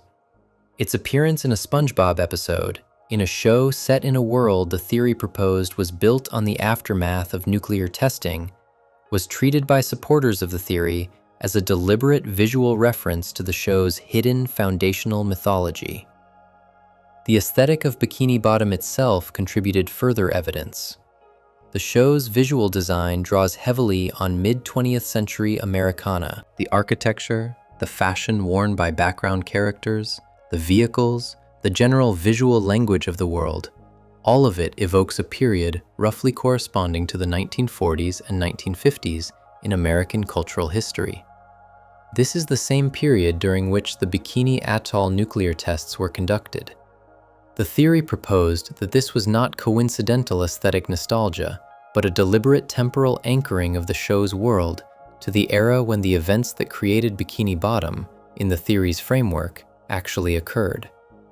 The world looks the way it looks because it is, in some sense, a world that was frozen in the moment of its creation, and that moment was the mid-20th century. Rock Bottom, the strange and disorienting district that SpongeBob and Patrick accidentally visit in a Season 1 episode, was also incorporated into the theory's framework. Rock Bottom is depicted as a place fundamentally different from Bikini Bottom in its geography, its inhabitants, and its general atmosphere. The creatures that live there are stranger and more alien than the anthropomorphic fish that populate the main setting. The place itself feels wrong in a way that the show does not fully explain. The theory proposed that Rock Bottom is located in or near a nuclear crater, one of the deep geological scars left by an underwater nuclear detonation, and that the extreme strangeness of its inhabitants reflects a more intense and more concentrated exposure to the radiation that created all of Bikini Bottom's unusual wildlife. But taken further, in Rock Bottom's case, to produce creatures even further removed from their biological origins. For years, this theory existed in the space between compelling and unconfirmed. It was the kind of fan theory that attracted serious engagement because it was internally coherent and supported by enough specific evidence to feel like more than speculation, but it lacked the official confirmation that would move it from theory to fact. That changed in late 2024 when an interview with members of the SpongeBob cast and production team, published by Esquire magazine, produced an exchange that settled the question as definitively as it was ever likely to be settled. In that interview, Roger Bumpus, the voice actor who plays Squidward, raised the nuclear testing theory. He described it as something he had always found compelling. The response came from Mr. Lawrence, who voices Plankton and who has written multiple episodes of the show across its long run. Mr. Lawrence did not hedge or qualify his answer. He confirmed the theory directly and without reservation, stating that the nuclear testing interpretation was true and that it had been part of the conceptual foundation of the show from its development. He described the creative pleasure the writers had taken in exploring how far they could take that concept, how deeply they could build a world that functioned as a speculation about what nuclear testing might produce in the long term if you followed its implications into the underwater environment it had contaminated. Roger Bumpus, who had apparently been telling people for years that the theory was not true, expressed audible surprise at this confirmation. He had not known. The confirmation had come from someone inside the production, someone who had been writing for the show for years, and it established that the nuclear origin theory was not a fan construction imposed on the show from outside, but a genuine part of the conceptual framework from which the show was built. Mr. Lawrence also suggested something that went beyond the simple mutation theory. He indicated that the original conception of the show's world had included the idea that the human world above the surface had been destroyed or was in a post-apocalyptic state. This would mean that Bikini Bottom was not simply a mutation story, but a survival story, that the creatures living in the waters beneath the atoll had evolved into their anthropomorphic forms in the aftermath of a world-ending event, and that the world SpongeBob and his friends inhabit is the world that exists after human civilization as we know it has ended or been devastated. This darker reading does not align cleanly with everything the show subsequently produced. Human characters appear in various forms across the series and in the movies. The surface world is not depicted as destroyed. The show's later seasons and its film releases moved away from any suggestion of a post-apocalyptic context and depicted a world in which human society continued to exist alongside Bikini Bottom. The post-apocalyptic element appears to have been part of the early conceptual development of the show's mythology, rather than something that was carried forward consistently into the finished product. But its presence in the original framework, even if it was subsequently softened or abandoned, adds a dimension to the show's conceptual foundation that its cheerful surface has always concealed. What the confirmation of the nuclear theory does, more than anything else, is change what Bikini Bottom means as a setting. The underwater city where SpongeBob lives and works and finds joy in the smallest things is, within its own conceptual DNA, a place that exists because of one of the most destructive things human beings have ever done to the natural world. The mutations that produced its inhabitants, the biology that made them capable of thought and speech and ambition and love, and all the things the show depicts, originated in contamination. The world is beautiful and strange and funny and warm, and it was made by catastrophe. The characters who live in it do not know this. They could not know this. But the people who made them knew, at least at the beginning, and they built that knowledge into the foundation of the place they were creating. Whether that foundation darkens the show or enriches it is a question each viewer gets to answer for themselves. What it cannot be, after the confirmation in that Esquire interview, is simply ignored. Bikini Bottom has a history that goes back to something real and devastating, to a community of people displaced from their home and a natural environment altered in ways that have not fully healed in the decades since the last test was conducted. The show that was built on that history has brought joy to several generations of children around the world. Those two things exist together, and they always have. Before we move on, if you're enjoying this analysis, please consider subscribing. It helps the channel tremendously. The name of the place where SpongeBob lives carries a history far heavier than the show's bright colors have ever suggested. Next, the question the show raised, answered, and then quietly took back: how old SpongeBob actually is, and why the show has spent 25 years making sure nobody finds out for certain. Section 7. How old is SpongeBob, and why won't the show say? There are certain questions that a long-running television show creates simply by existing for long enough.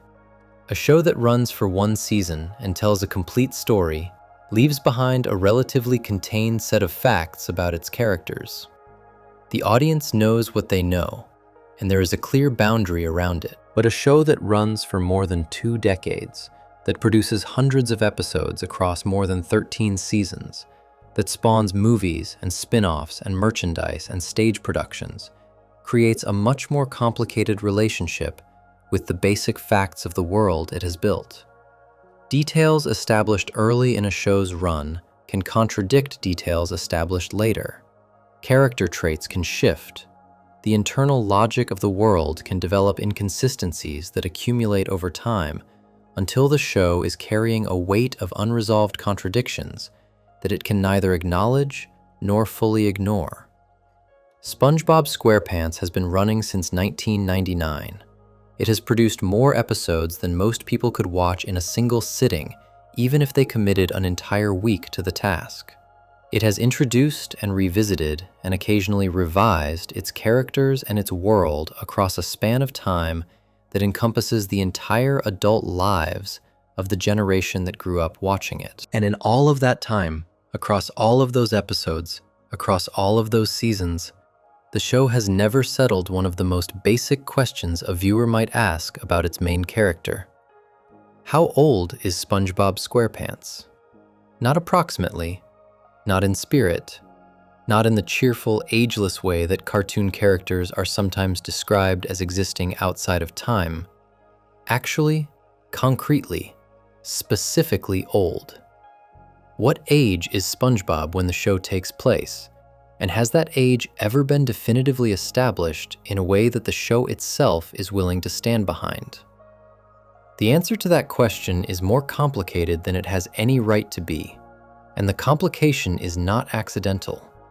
It is the result of a series of choices the show made across its run that introduced specific canonical information about SpongeBob's age and then quietly walked that information back when the implications became inconvenient. The story of SpongeBob's age is the story of a show constructing a mystery it never intended to construct, realizing too late that the mystery was there, and then responding to it by making the available information progressively less specific rather than more. The first and most concrete piece of evidence about SpongeBob's age appears in a Season 1 episode called Sleepy Time, which aired in January of 2000. In the episode, SpongeBob has a dream in which he obtains his driver's license, which he has been pursuing unsuccessfully throughout the show as a running narrative thread. The license is shown clearly enough on screen for viewers to read its details. It lists SpongeBob's birthday as July 14th, 1986. This is a specific date. It is not a reference to a decade or an approximate era. It is a day, a month, and a year, presented on an official document within the show's world, in an episode that aired in January of 2000. If the show's timeline corresponds to the real-world dates of its episodes, the implication of that birthday is significant. SpongeBob, as of January 2000, would have been 13 years old. He would have been born in the summer of 1986 and would not turn 14 until July of that year. A 13-year-old, working full-time as a fry cook, living independently in his own pineapple house, operating without parental supervision in a city where his parents are occasionally referenced but rarely present, pursuing a driver's license through what the show depicts as a formal educational institution with a regular teacher and an established curriculum. The number creates an immediate logical difficulty in almost every direction you look at it. The show's own creator acknowledged the problem in a way that was characteristically careful. Steven Hillenburg pointed out that the license appears in a dream sequence. This is true. Sleepy Time is an episode structured around SpongeBob moving through the dreams of his friends after escaping from his own dream, and the driver's license sequence occurs within that dream framework. An argument can be made that information appearing in a dream does not carry the same canonical weight as information established in a waking storyline. The license is part of SpongeBob's dream, and dreams in the show are not treated as reliable representations of factual reality. This would be a more satisfying resolution of the problem if the same birthday did not appear again in a subsequent episode, under very different circumstances. In a Season 2 episode called No Free Rides, SpongeBob's license is shown again. This time, the episode is not a dream. No Free Rides is a waking episode in which Mrs. Puff, SpongeBob's boating school teacher, eventually passes SpongeBob on his boating exam despite his continued incompetence simply to be rid of him. And the license he receives is a real license within the show's world, not a dream object. The birthday on the license in No Free Rides is the same as the one shown in Sleepy Time. July 14th, 1986 appears twice in 2 different episodes, one of which cannot be explained away as dream content. At this point, the show had effectively established a canonical birth date for SpongeBob. It had shown the same specific date on his license across 2 episodes in 2 different seasons. A viewer paying attention had been given information, twice, from official documents within the show's world, pointing to a specific birthday that placed SpongeBob at 13 years old at the time of the show's premiere. The problem was that the show had no intention of writing a 13-year-old protagonist, had never written SpongeBob as a child, and had structured his entire life, his job, his independence, his social world, around the assumption that he was a functioning adult. The show's response to this contradiction, in subsequent episodes, was not to address it. It was to remove the information. In every appearance of SpongeBob's driver's license after no free rides, the birth date is gone. The field that showed July 14th, 1986 in those first two appearances is blank in all later versions of the license. The information was simply erased from the prop, quietly and without comment, in the same manner that the Just One Bite explosion scene was removed from subsequent airings, and the same manner that Are You Happy Now was edited without announcement. The show produced a fact, realized the fact was causing problems, and deleted the fact rather than resolving the contradiction it created. This is particularly notable because the deletion itself creates a kind of conspicuous absence. A driver's license without a birth date is an unusual object. In the real world, a birth date is one of the primary identifying pieces of information on a license, one of the central reasons the document exists. A license that is missing that information is not a corrected license. It is a license with a hole in it, a document that draws attention to what it is not showing, precisely because what it is showing is incomplete. Anyone watching an episode after No Free Rides who happened to look closely at SpongeBob's license would see a birth date field that contains nothing. And that nothing is, in its own way, as loud as the information that used to be there. Other episodes complicated the picture further without clarifying it. A Season 2 episode called Grandma's Kisses placed SpongeBob in a situation where he was being teased by Squidward and some Krusty Krab patrons for allowing his grandmother to kiss him in public, behavior they associated with a child rather than an adult. SpongeBob's response to this teasing is to try to act more grown up, to perform adulthood in ways that he believes will earn him the respect of the people who are mocking him. In several moments across the episode, his grandmother refers to him explicitly as an adult, describing him as a grown-up who does adult things and lives an adult life. The episode's framing seems designed to establish, against the implication of the 1986 birth date, that SpongeBob is in fact an adult, regardless of what any license might suggest. The spin-off series Camp Coral, which was released in 2021 and depicted the characters as children at summer camp, added yet another layer of complication. In Camp Corral, SpongeBob and Patrick are confirmed to be 10 years old. Pearl, Mr. Krabs' daughter, is depicted as a baby in the spin-off. In the main SpongeBob series, Pearl is shown attending junior prom in one episode and celebrating her 16th birthday in another. If SpongeBob and Pearl were both 10 years old at Camp Corral, and Pearl eventually turned 16, that places SpongeBob in his mid-20s during the events of the main series. This would make him a young adult in his 20s, which is arguably more consistent with the way the show depicts his life than either the 13-year-old implied by the 1986 birth date or the ageless middle-aged figure that Hillenburg once described in a joking comment about sponge years. Hillenburg's comment about sponge years is itself a small piece of the puzzle. When asked at some point during the show's run how old SpongeBob was, Hillenburg responded with the observation that SpongeBob was 50 in sponge years. This was clearly not intended as a serious canonical statement. It was a deflection, a way of declining to answer the question, with a joke that acknowledged the question without resolving it. But it points to the fundamental approach Hillenburg and the show took toward the age question, which was to treat it as unanswerable and unimportant, rather than as something the show needed to resolve.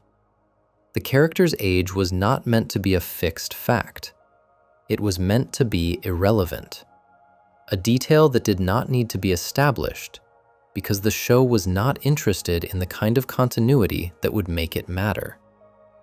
The problem is that the show made it matter, twice, by putting a specific birth date on a license that was shown clearly enough on screen for viewers to read. Having introduced that information, the show could not simply declare it unimportant. It had already made it important by including it. The only available response, once the implications became clear, was the quiet erasure that subsequent episodes employed, removing the birth date without explaining why, and hoping that most viewers would not notice, or would not think too carefully about what the absence meant. There is one more piece of this story that is particularly striking. In an episode called SpongeBob's Big Birthday Blowout, produced as a special to celebrate the show's 20th anniversary in 2019, SpongeBob comes very close to revealing his age on camera. In a scene near the end of the episode, the moment arrives where SpongeBob appears to be about to say specifically how old he is. The number is almost spoken. The setup is there. The audience is positioned to finally receive the information they have been waiting 2 decades for. And then the episode ends. The scene cuts away. The credits roll. SpongeBob does not say his age. The moment is constructed in a way that can only be read as deliberate. The show brought the audience to the edge of the answer and then pulled back. Not because it forgot to include the line, but because withholding the answer at that specific moment, in a 20th anniversary special, was a choice. The show was acknowledging the mystery while firmly declining to resolve it. What this accumulation of evidence ultimately describes is a show that has built an unanswerable question into the center of its main character, and then spent 25 years being very careful to keep it unanswerable. The 1986 birth date exists in 2 early episodes and has been quietly removed from all subsequent appearances of the license. The Grandma's Kisses episode establishes adult status without specifying age. The Camp Coral timeline implies mid-20s without committing to it. Hillenburg's Sponge Years comment deflects without answering. The Big Birthday Blowout approaches the answer and turns away at the last moment. Every piece of available information points in a slightly different direction, and the directions never quite converge into a clear answer. Steven Hillenburg wanted SpongeBob to be ageless, in the sense that the character's specific numerical age would never be the point. He wanted a character who lived with the enthusiasm and openness of someone who has not been worn down by time, without the show needing to specify what that time amounted to in years. That vision is coherent and defensible as a creative philosophy. The problem is that the execution of it produced 2 episodes with a specific birth date, a birthday that placed the character at 13 years old at the time of the show's premiere, and that the show has been quietly managing the implications of ever since. SpongeBob's age is one of the show's gentler mysteries. It does not carry the weight of the nuclear origin theory, or the darkness of the Squidward Depression episode, but it is a genuine mystery, one the show created by accident and has maintained by design. And the fact that it remains unresolved after 25 years and hundreds of episodes says something about how deeply the show is committed to preserving the uncertainty it stumbled into. The answer is somewhere in the show's history. The show has simply decided, very deliberately, that you are not going to find it. The next mystery is considerably darker. It does not involve a birth date or a driver's license. It involves a story that spread across the internet in the early years of online fan communities and became one of the most widely known pieces of unofficial SpongeBob mythology in existence. It is a story about a lost episode, about a piece of content that was supposedly made and then hidden, and about the remarkable moment when the actual show appeared to reach back toward that story and acknowledge it directly. Before we move on, if you're enjoying this analysis, please consider subscribing. It helps the channel tremendously. SpongeBob's age is a mystery the show built by accident and has protected on purpose ever since, getting close to an answer exactly once before pulling away at the last moment. The next section goes into darker territory, into a story that began on an internet forum in 2010 and grew into something large enough that the show itself eventually seemed to respond to it in one of the strangest moments in SpongeBob's long broadcast history. Section 8, The Lost Episode That Haunted a Generation. There is a specific kind of story that the early internet was exceptionally good at producing and spreading. It did not require sophisticated technology or professional production. It did not need images or video or any kind of elaborate presentation. It needed only text, posted in the right place at the right time, written in a specific register that sat between confession and horror fiction, that used the language of personal experience and workplace detail to create the feeling of something true while describing something that could not possibly be true. These stories spread through message boards and forums and early social media platforms with a speed that surprised the people who studied how information moved online, because they were tapping into something that dry, factual content rarely accessed, which was the specific human appetite for stories that feel real and feel frightening at the same time. The story known as Squidward's Suicide, also circulated under the title Red Mist, is one of the most successful pieces of content in this tradition that the internet has ever produced. It has been read by millions of people. It has been narrated on YouTube channels with audiences in the millions. It has been discussed, analyzed, debated, and referenced in online communities dedicated to horror fiction, to SpongeBob, and to the broader culture of internet mythology that grew up in the first decade of the 21st century. It has outlasted the platforms it originally appeared on and the specific cultural moment that produced it.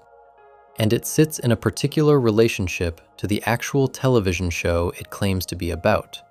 A relationship that became considerably more complicated when SpongeBob SquarePants itself appeared to reach directly into the mythology of the story and pull something out of it.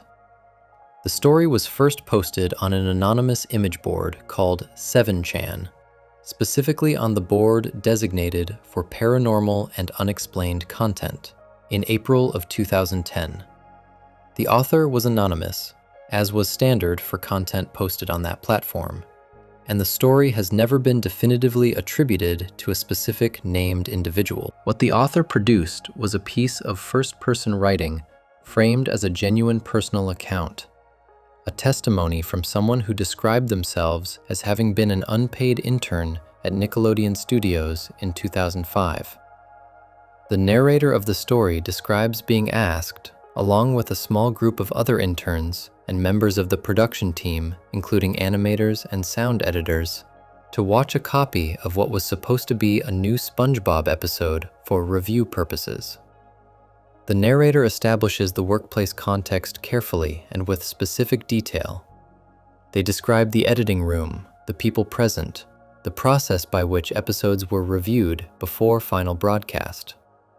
They note that it was common practice for animators to place joke title cards on episodes during the review process, unofficial and often crude alternative titles used as internal humor among the production staff. When the episode they are about to watch is announced under the title Squidward's Suicide, the narrator describes the group treating this as one of those internal jokes, a morbid bit of production humor that nobody takes seriously.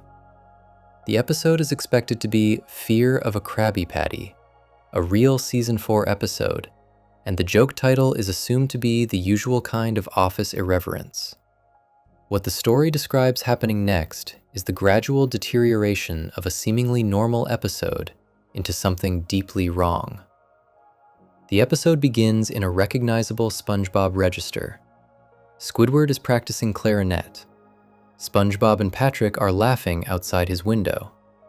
Squidward tells them to be quiet because he has a concert that evening. The setup is completely consistent with dozens of real SpongeBob episodes and reads as entirely ordinary. Then the concert happens. Squidward performs and the crowd boos him.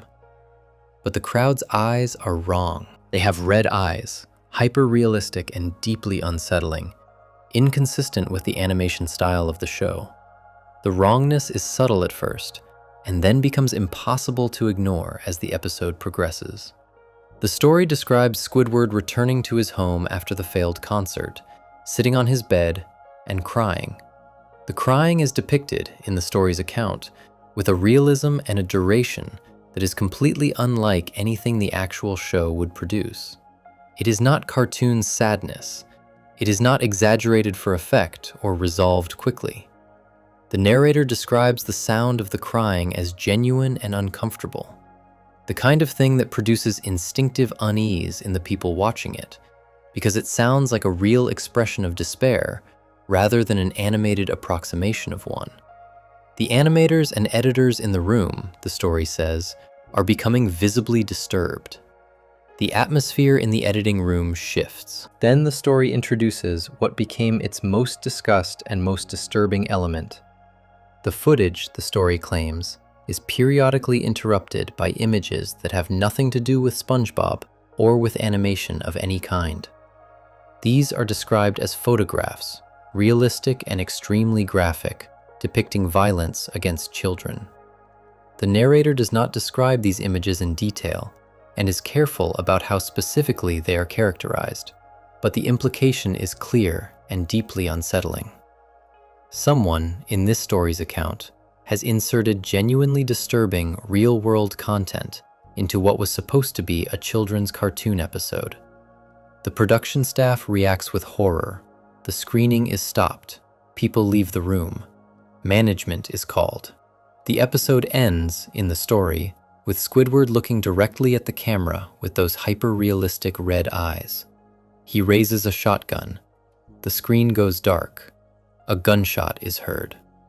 The story concludes with the narrator stating that they left their internship shortly afterward, and that they have never been able to find any record of the episode or any official acknowledgement of what they witnessed.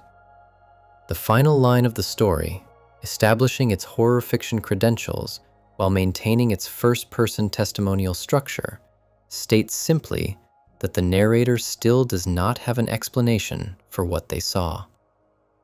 The story spread quickly from 7chan to other platforms and communities. It found audiences on Reddit, on YouTube, on horror fiction wikis, and in the broader SpongeBob fan community. Part of its appeal was the specificity of its framing. It did not describe a supernatural event or an impossibly bizarre occurrence. It described something that could, in theory, happen in a real workplace setting. Someone with access to production materials inserting unauthorized content into a show's footage. A cover-up by network management. A low-level employee who saw something disturbing and was never given an explanation. The horror of the story is rooted in institutional reality as much as in the content it describes.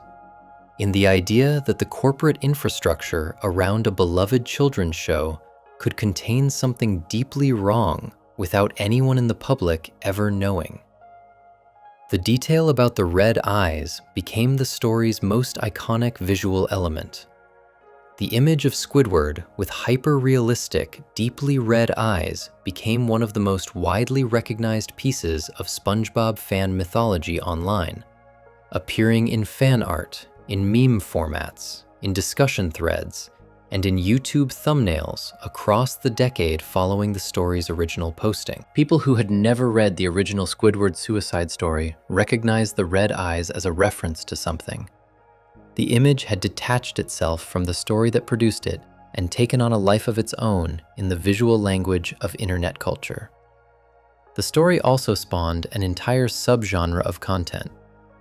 After Squidward's suicide established the format, dozens and eventually hundreds of similar stories appeared online, each following roughly the same structure. A narrator with some form of insider access to a media production stumbles across a disturbing piece of content that should not exist.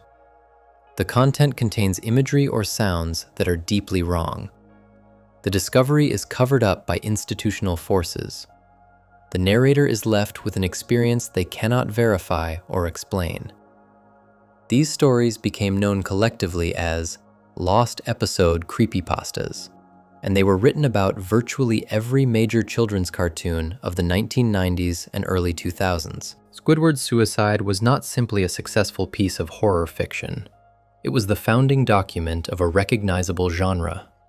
What makes the Squidward suicide story unusual within that genre, and what gives it a particular status in the history of SpongeBob specifically, is that the actual show appears to have eventually acknowledged it.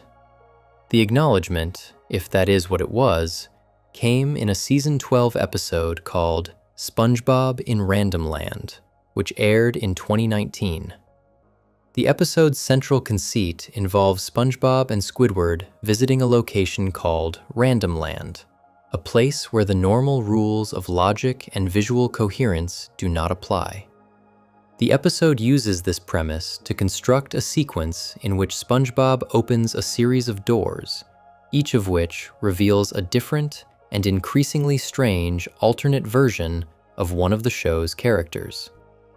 One of the doors that SpongeBob opens in this sequence reveals Squidward. The Squidward behind this door is not the normal animated version of the character. He has large, realistic red eyes and dark liquid running down his face. He is depicted in a way that is unmistakably reminiscent of the imagery that the Squidward's suicide story had made famous nearly a decade earlier. The image appears briefly and the episode moves on, but it is specific enough and recognizable enough that it generated immediate and widespread discussion in the SpongeBob fan community when the episode aired. People who had grown up reading Squidward's suicide and watching YouTube narrations of it recognized what they were seeing. The show had reached into the mythology of one of the most famous pieces of SpongeBob fan horror content and pulled a specific visual element directly into a canonical episode. The red-eyed Squidward scene was subsequently cut from later airings of SpongeBob in Random Land. The original broadcast version contained it. Versions of the episode that aired after the initial broadcast did not. Nickelodeon attributed the removal to a complaint from the network's Broadcast Standards and Practices Department, the same internal body that had been responsible for the removal of the gasoline scene from Just One Bite nearly 2 decades earlier. The official explanation was that the image was too disturbing for the show's young audience, a determination that echoes the kinds of content decisions the show had made at various points throughout its history. But the removal of the scene raised a question that the official explanation did not fully address. The scene was in the episode. It was written, animated, approved through whatever internal review process the show used, and included in the version that was broadcast. Someone with creative authority over the show put that specific image, with those specific visual characteristics, into a SpongeBob episode in 2019. The decision to include it was made by real people who were aware of the Squidward suicide story. Casey Alexander, one of the writers for the show, was confirmed to be aware of the creepypasta. The idea that the image was an accidental resemblance is difficult to sustain, given how specifically it mirrors the most iconic visual element of a piece of SpongeBob fan mythology that had been circulating on the internet for 9 years before the episode was made. What the inclusion of that image suggests is that the people making SpongeBob were paying attention to the mythology that had grown up around their show, and were, in at least this instance, choosing to engage with it. Whether that engagement was an act of tribute, of dark humor, of acknowledgement, or of something more complicated is impossible to know from the outside. The writers did not provide a public explanation of their intentions. The scene was cut before most of the show's audience had a chance to process its implications. What remains is a brief moment in a season 12 episode that existed in its original form, was seen by the people who watched the first broadcast, generated immediate recognition and discussion, and was then removed, leaving behind the question of what it meant and why it was there. The Squidward suicide story itself has continued to evolve in its cultural life. It has been studied as an example of how internet horror fiction spreads, and what makes certain stories more durable than others. It has been analyzed in terms of what it reveals about the anxieties and imagination of the generation that created and consumed it, a generation that grew up with SpongeBob, and that used the show's characters and world as a canvas for exploring fears that the show itself would never directly address. The story takes a character defined by his unhappiness, and follows that unhappiness to its darkest imaginable conclusion. And the fact that it resonated so deeply and so widely says something about what Squidward, as a character, means to the people who grew up watching him. There is one further connection between the creepypasta and the real show that sits in the record, quiet and strange. The episode that the story originally claimed to have replaced, Fear of a Krabby Patty, is a real Season 4 episode in which SpongeBob develops an intense fear of the food he spends his life preparing. The title of the story's fake replacement episode, Squidward's Suicide, is the direct opposite of Fear of a Krabby Patty in the spectrum of what SpongeBob episodes can be about. One is about a character's irrational fear of something ordinary. The other is about a character following his despair to an irreversible endpoint. The contrast feels deliberate, the work of someone who understood the show well enough to construct a title that would feel like a dark mirror of something real, and who used that understanding to make their fiction sit as close as possible to the edge of what could be believed. The story was fiction. The episode it described never existed. But the image it produced, the red-eyed Squidward in his moment of deepest despair, appeared in a real episode 9 years after the story was written, stayed long enough to be seen, and was then removed. What that means exactly is a question the show has not answered, and likely never will. Before we move on, if you're enjoying this analysis, please consider subscribing. It helps the channel tremendously. A piece of internet fiction found its way into a real SpongeBob episode for one brief broadcast before being quietly removed, leaving behind a question the show has never addressed. The next section goes deeper into Bikini Bottom itself, into the geographical and logical impossibilities that the show has built into its world across 25 years and never attempted to explain. The things about where SpongeBob lives that get stranger the more carefully you look at them. Section 9. The things about Bikini Bottom that have never been explained. There is a particular kind of pleasure that comes from accepting the internal logic of a fictional world and simply living inside it for the duration of a story. A good piece of fiction earns that acceptance by being consistent enough within its own rules that the audience never feels pulled out of the experience by something that does not make sense. The world does not need to work the way the real world works. It simply needs to work the way it has established that it works, and if it does that consistently and with enough confidence, the audience will follow it almost anywhere. Children are especially good at this kind of acceptance. They do not require a fictional world to justify itself to them. They simply enter it and begin operating within its logic, as though they had always known the rules. SpongeBob SquarePants built a world that children accepted completely and immediately from the moment it first appeared on television screens in 1999. Bikini Bottom is an underwater city populated by sea creatures who walk upright, hold jobs, drive vehicles, attend school, run businesses, maintain homes, and experience the full range of human social and emotional experience. Children watching the show did not ask how any of this worked. They simply watched SpongeBob fry Krabby Patties and argue with Squidward and go jellyfishing with Patrick, and accepted the world as the show presented it. The logic of Bikini Bottom felt complete because the show treated it as complete, moving through its world with the confidence of a production that had no interest in explaining itself and did not need to. But Bikini Bottom does not hold together under examination. The longer the show has run, the more the world it has built has accumulated contradictions and impossibilities that the show has never attempted to address.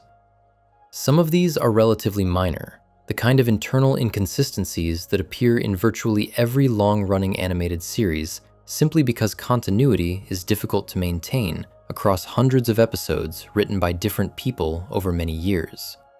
Others are more fundamental. They are not continuity errors or oversights. They are features of the world that the show has depicted repeatedly and consistently. Features that are physically impossible in ways that go beyond cartoon logic and into territory that, if examined carefully, suggests something genuinely strange about the nature of the place SpongeBob lives. The most immediately obvious of these impossibilities is one that the show returns to so regularly that it has become a defining part of its visual vocabulary. Fire burns in Bikini Bottom. Not occasionally, not as a one-time gag in a single episode, but consistently and repeatedly across the show's entire run. Characters hold torches that produce real flames. Campfires burn at the bottom of the ocean. The Krusty Krab's kitchen operates with open flame cooking equipment. Mr. Krabs lights candles. SpongeBob and Patrick roast marshmallows over open fires. Explosions produce fire and smoke. In one of the show's most celebrated recurring elements, the destruction of the Krusty Krab, or other buildings, is frequently accompanied by fire consuming the structure. Fire requires oxygen to burn. At the bottom of the ocean, there is no atmospheric oxygen available in the form required for combustion. The chemistry of fire is not negotiable in the way that, say, the social organization of a community of fish might be negotiable within a fictional framework. Combustion requires a fuel source, an oxidizer, and heat. In an underwater environment, the oxidizer required for combustion is simply not present in the form needed. Fire does not burn underwater. This is not a matter of degree or interpretation. It is a basic physical fact about how fire works and what conditions it requires. The show has never acknowledged this.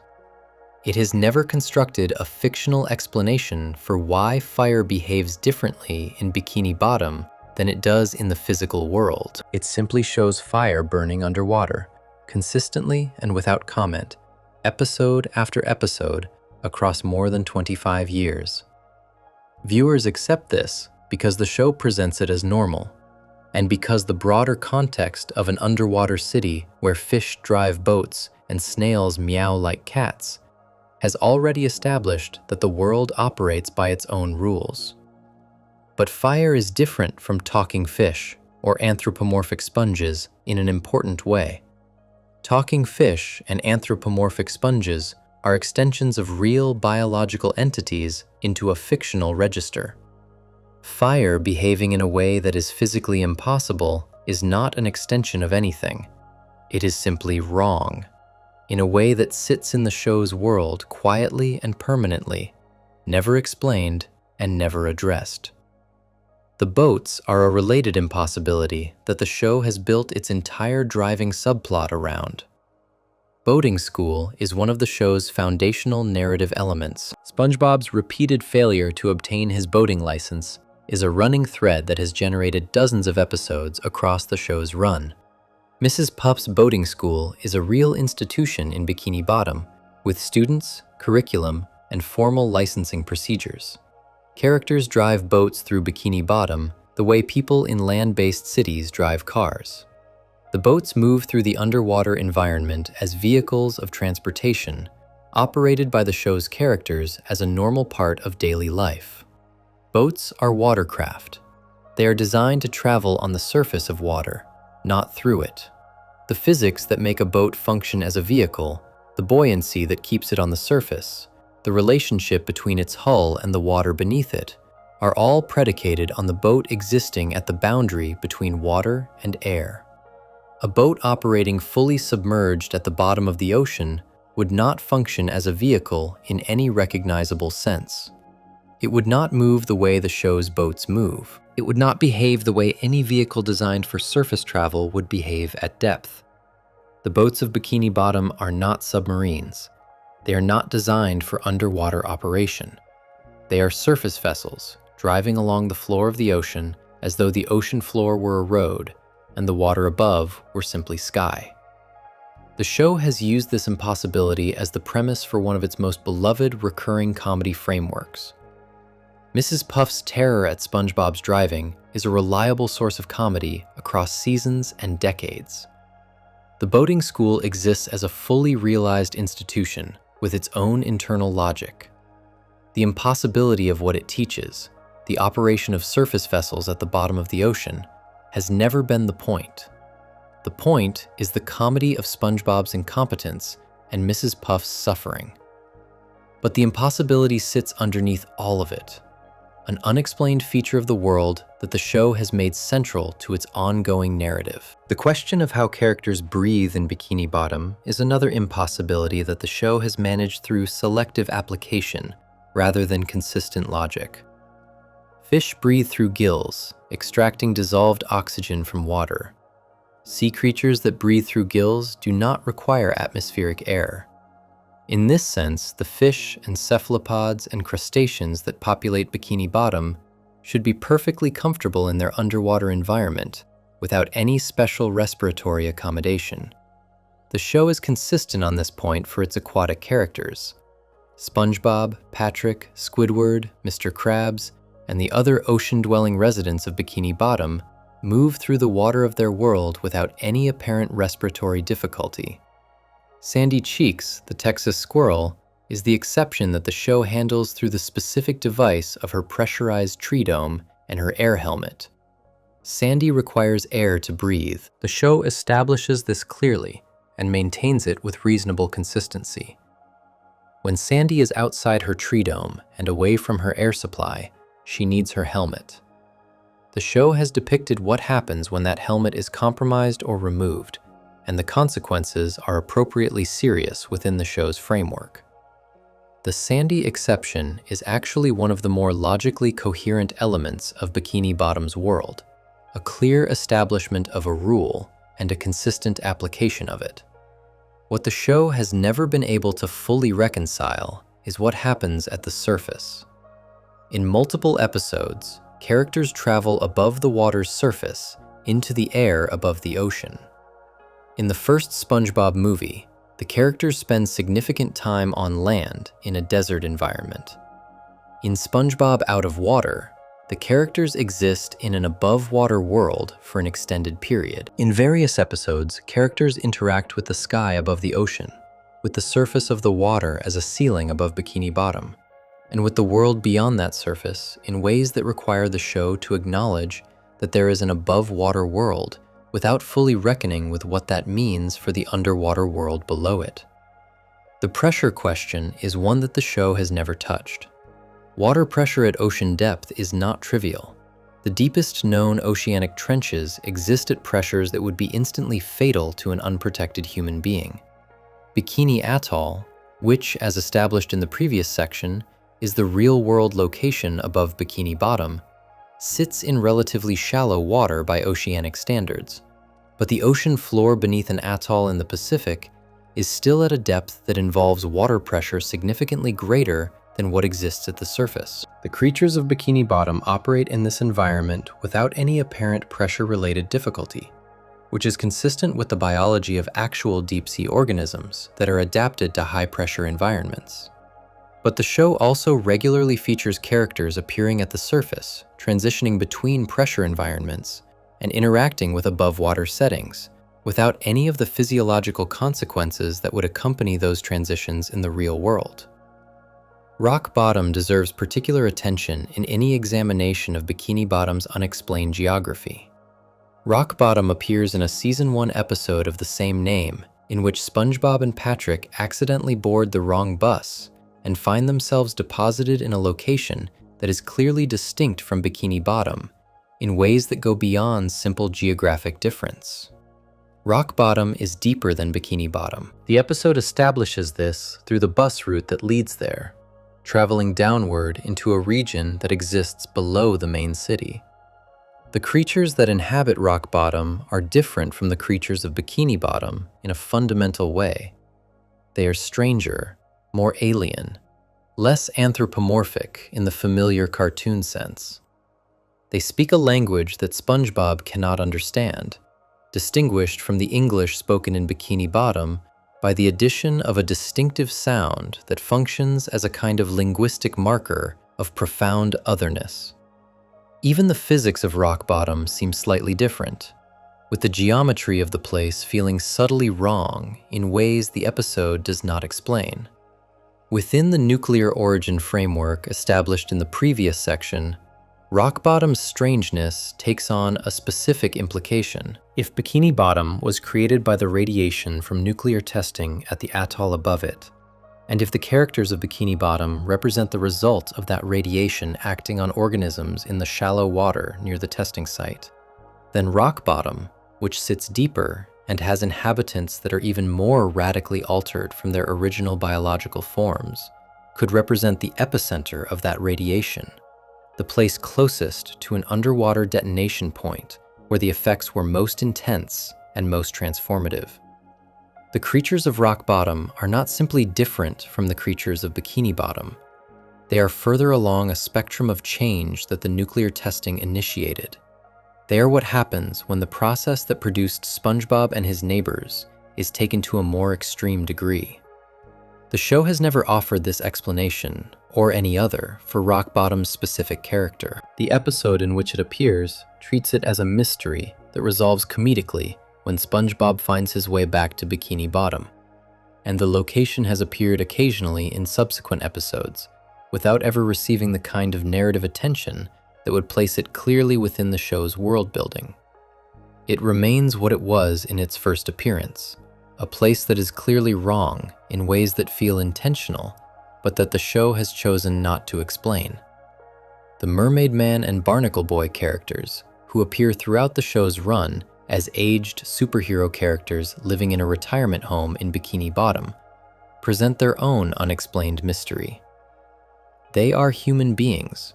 In a world populated entirely by sea creatures, two human beings live at the bottom of the ocean, breathe the water around them without apparent difficulty, and are the same size as the anthropomorphic fish and other creatures around them. The show offered an origin story for how they came to be underwater in a later episode, but that origin story was presented by characters whose reliability was explicitly questioned within the episode itself, leaving the true explanation genuinely unresolved.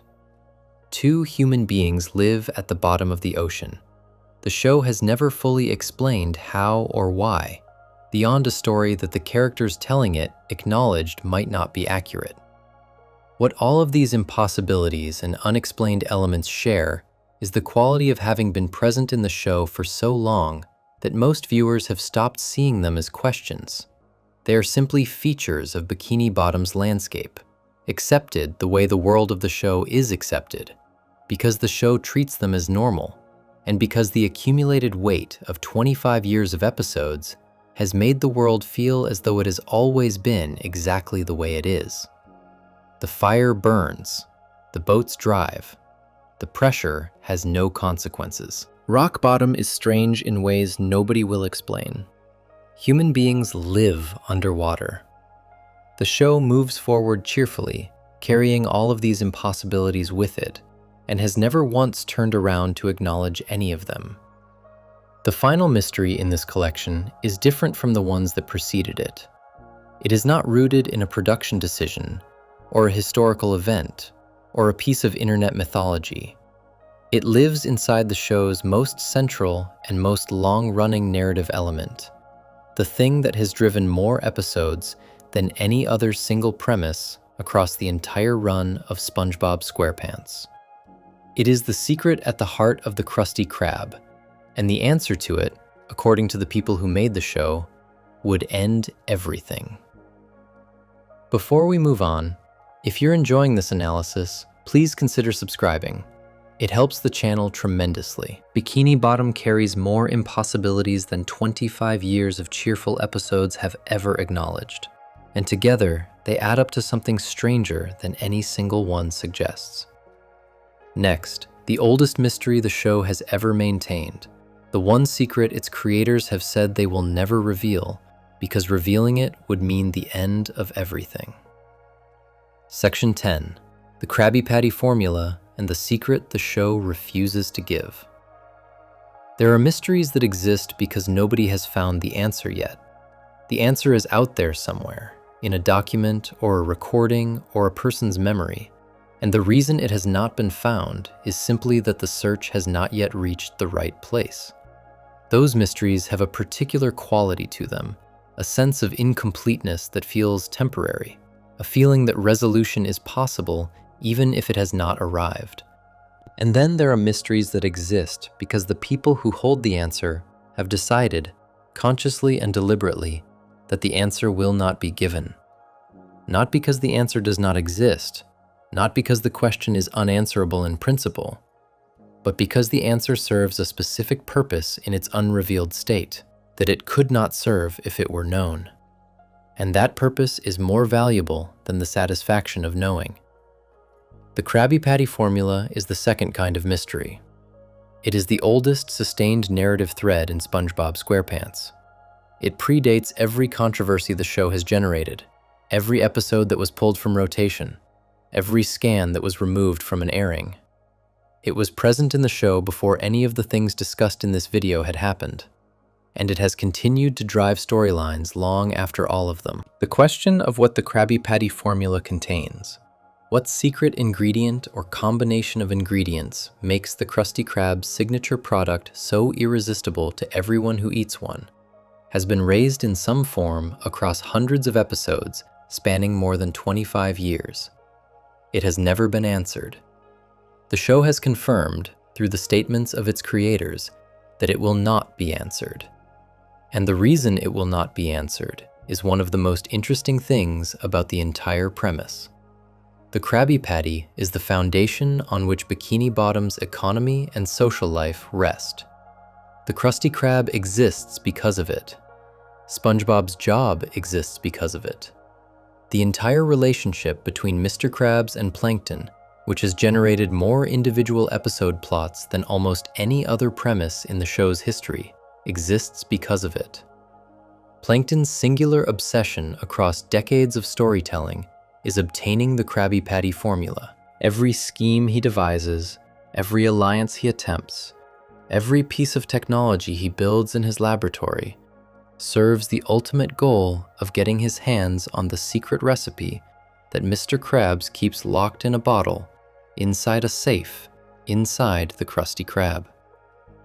The formula is the engine that drives the show's most reliable conflict. And that conflict is reliable precisely because it has never been resolved. The formula is kept within the show's world in a bottle. The bottle is kept in a safe. The safe is behind a painting in Mr. Krabs' office. This specific geography has been referenced enough times across the show's run that it has become a fixed piece of Bikini Bottom's world, as established and recognizable as the layout of the Krusty Krab itself or the address of SpongeBob's pineapple. The formula's physical location is known. What is inside it is not. Mr. Krabs knows. SpongeBob, as the person responsible for making the patties, presumably has access to the formula in some operational sense. But neither of them has ever revealed its contents in a way the show has treated as definitive, and every episode that has appeared to approach a revelation has found a way to stop short of providing one. The show has planted specific pieces of evidence about the formula across its run, fragments of information that suggest, without confirming, that point in directions without committing to a destination. In the episode The Great Patty Caper from Season 7, a train journey episode that plays with the conventions of mystery thriller storytelling, the formula is treated as an object with physical presence and specific contents. The episode builds toward a moment of revelation before stepping back from it in a way that is, by this point, characteristic of how the show handles its central mystery. Hints are offered, nothing is confirmed. One of the most discussed pieces of evidence in fan communities is drawn from the episode Imitation Krabs, in which Plankton uses a robot disguised as Mr. Krabs to try to get SpongeBob to reveal the formula. SpongeBob, believing he is speaking to his employer, begins to say the formula's name. He is cut off before completing it. The moment is constructed as comedy, SpongeBob's interruption arriving at precisely the wrong moment for Plankton and the audience simultaneously. But it is also a moment where the show demonstrates how carefully it manages the approach to its central secret. The formula was almost spoken. The show made sure it was not. Fan theories about the formula's contents have been generated continuously since the show's earliest seasons. The most persistent and most discussed of these theories proposes that the secret ingredient is something deeply unsettling by the logic of the show's world. The theory, which has circulated in various forms since the mid-2000s, suggests that the Krabby Patty formula contains crab meat. In the world of Bikini Bottom, Mr. Krabs is a crab. The Krabby Patty is named after him and produced by his restaurant. The theory proposes that the secret ingredient responsible for the patty's irresistible quality is the meat of Mr. Krabs' own species, making every Krabby Patty a product of a profound and dark hypocrisy at the center of the show's most beloved institution.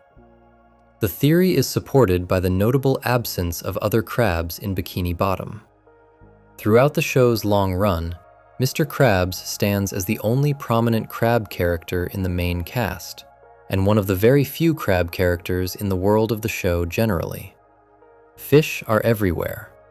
Jellyfish fill the fields outside the city. Worms exist. Snails like Gary are common, but crabs are conspicuously rare in a world where crab-based food is the most popular and economically significant product available. The theory reads this absence as evidence rather than coincidence, proposing that the crab population of Bikini Bottom is low specifically because crabs are being harvested for the product that drives the local economy. The show has never confirmed this theory. It has also never definitively refuted it. What it has done is occasionally place material in episodes that seems aware of the theory's existence without directly engaging with it. The relationship between the Krabby Patty's appeal and Mr. Krabs' identity as a crab has been gestured at in ways that feel knowing without being conclusive. Whether this represents the writers seeding evidence for an eventual revelation, paying tribute to the fan theory without endorsing it, or simply making choices that happen to align with a theory they may or may not be aware of, is impossible to determine from the outside.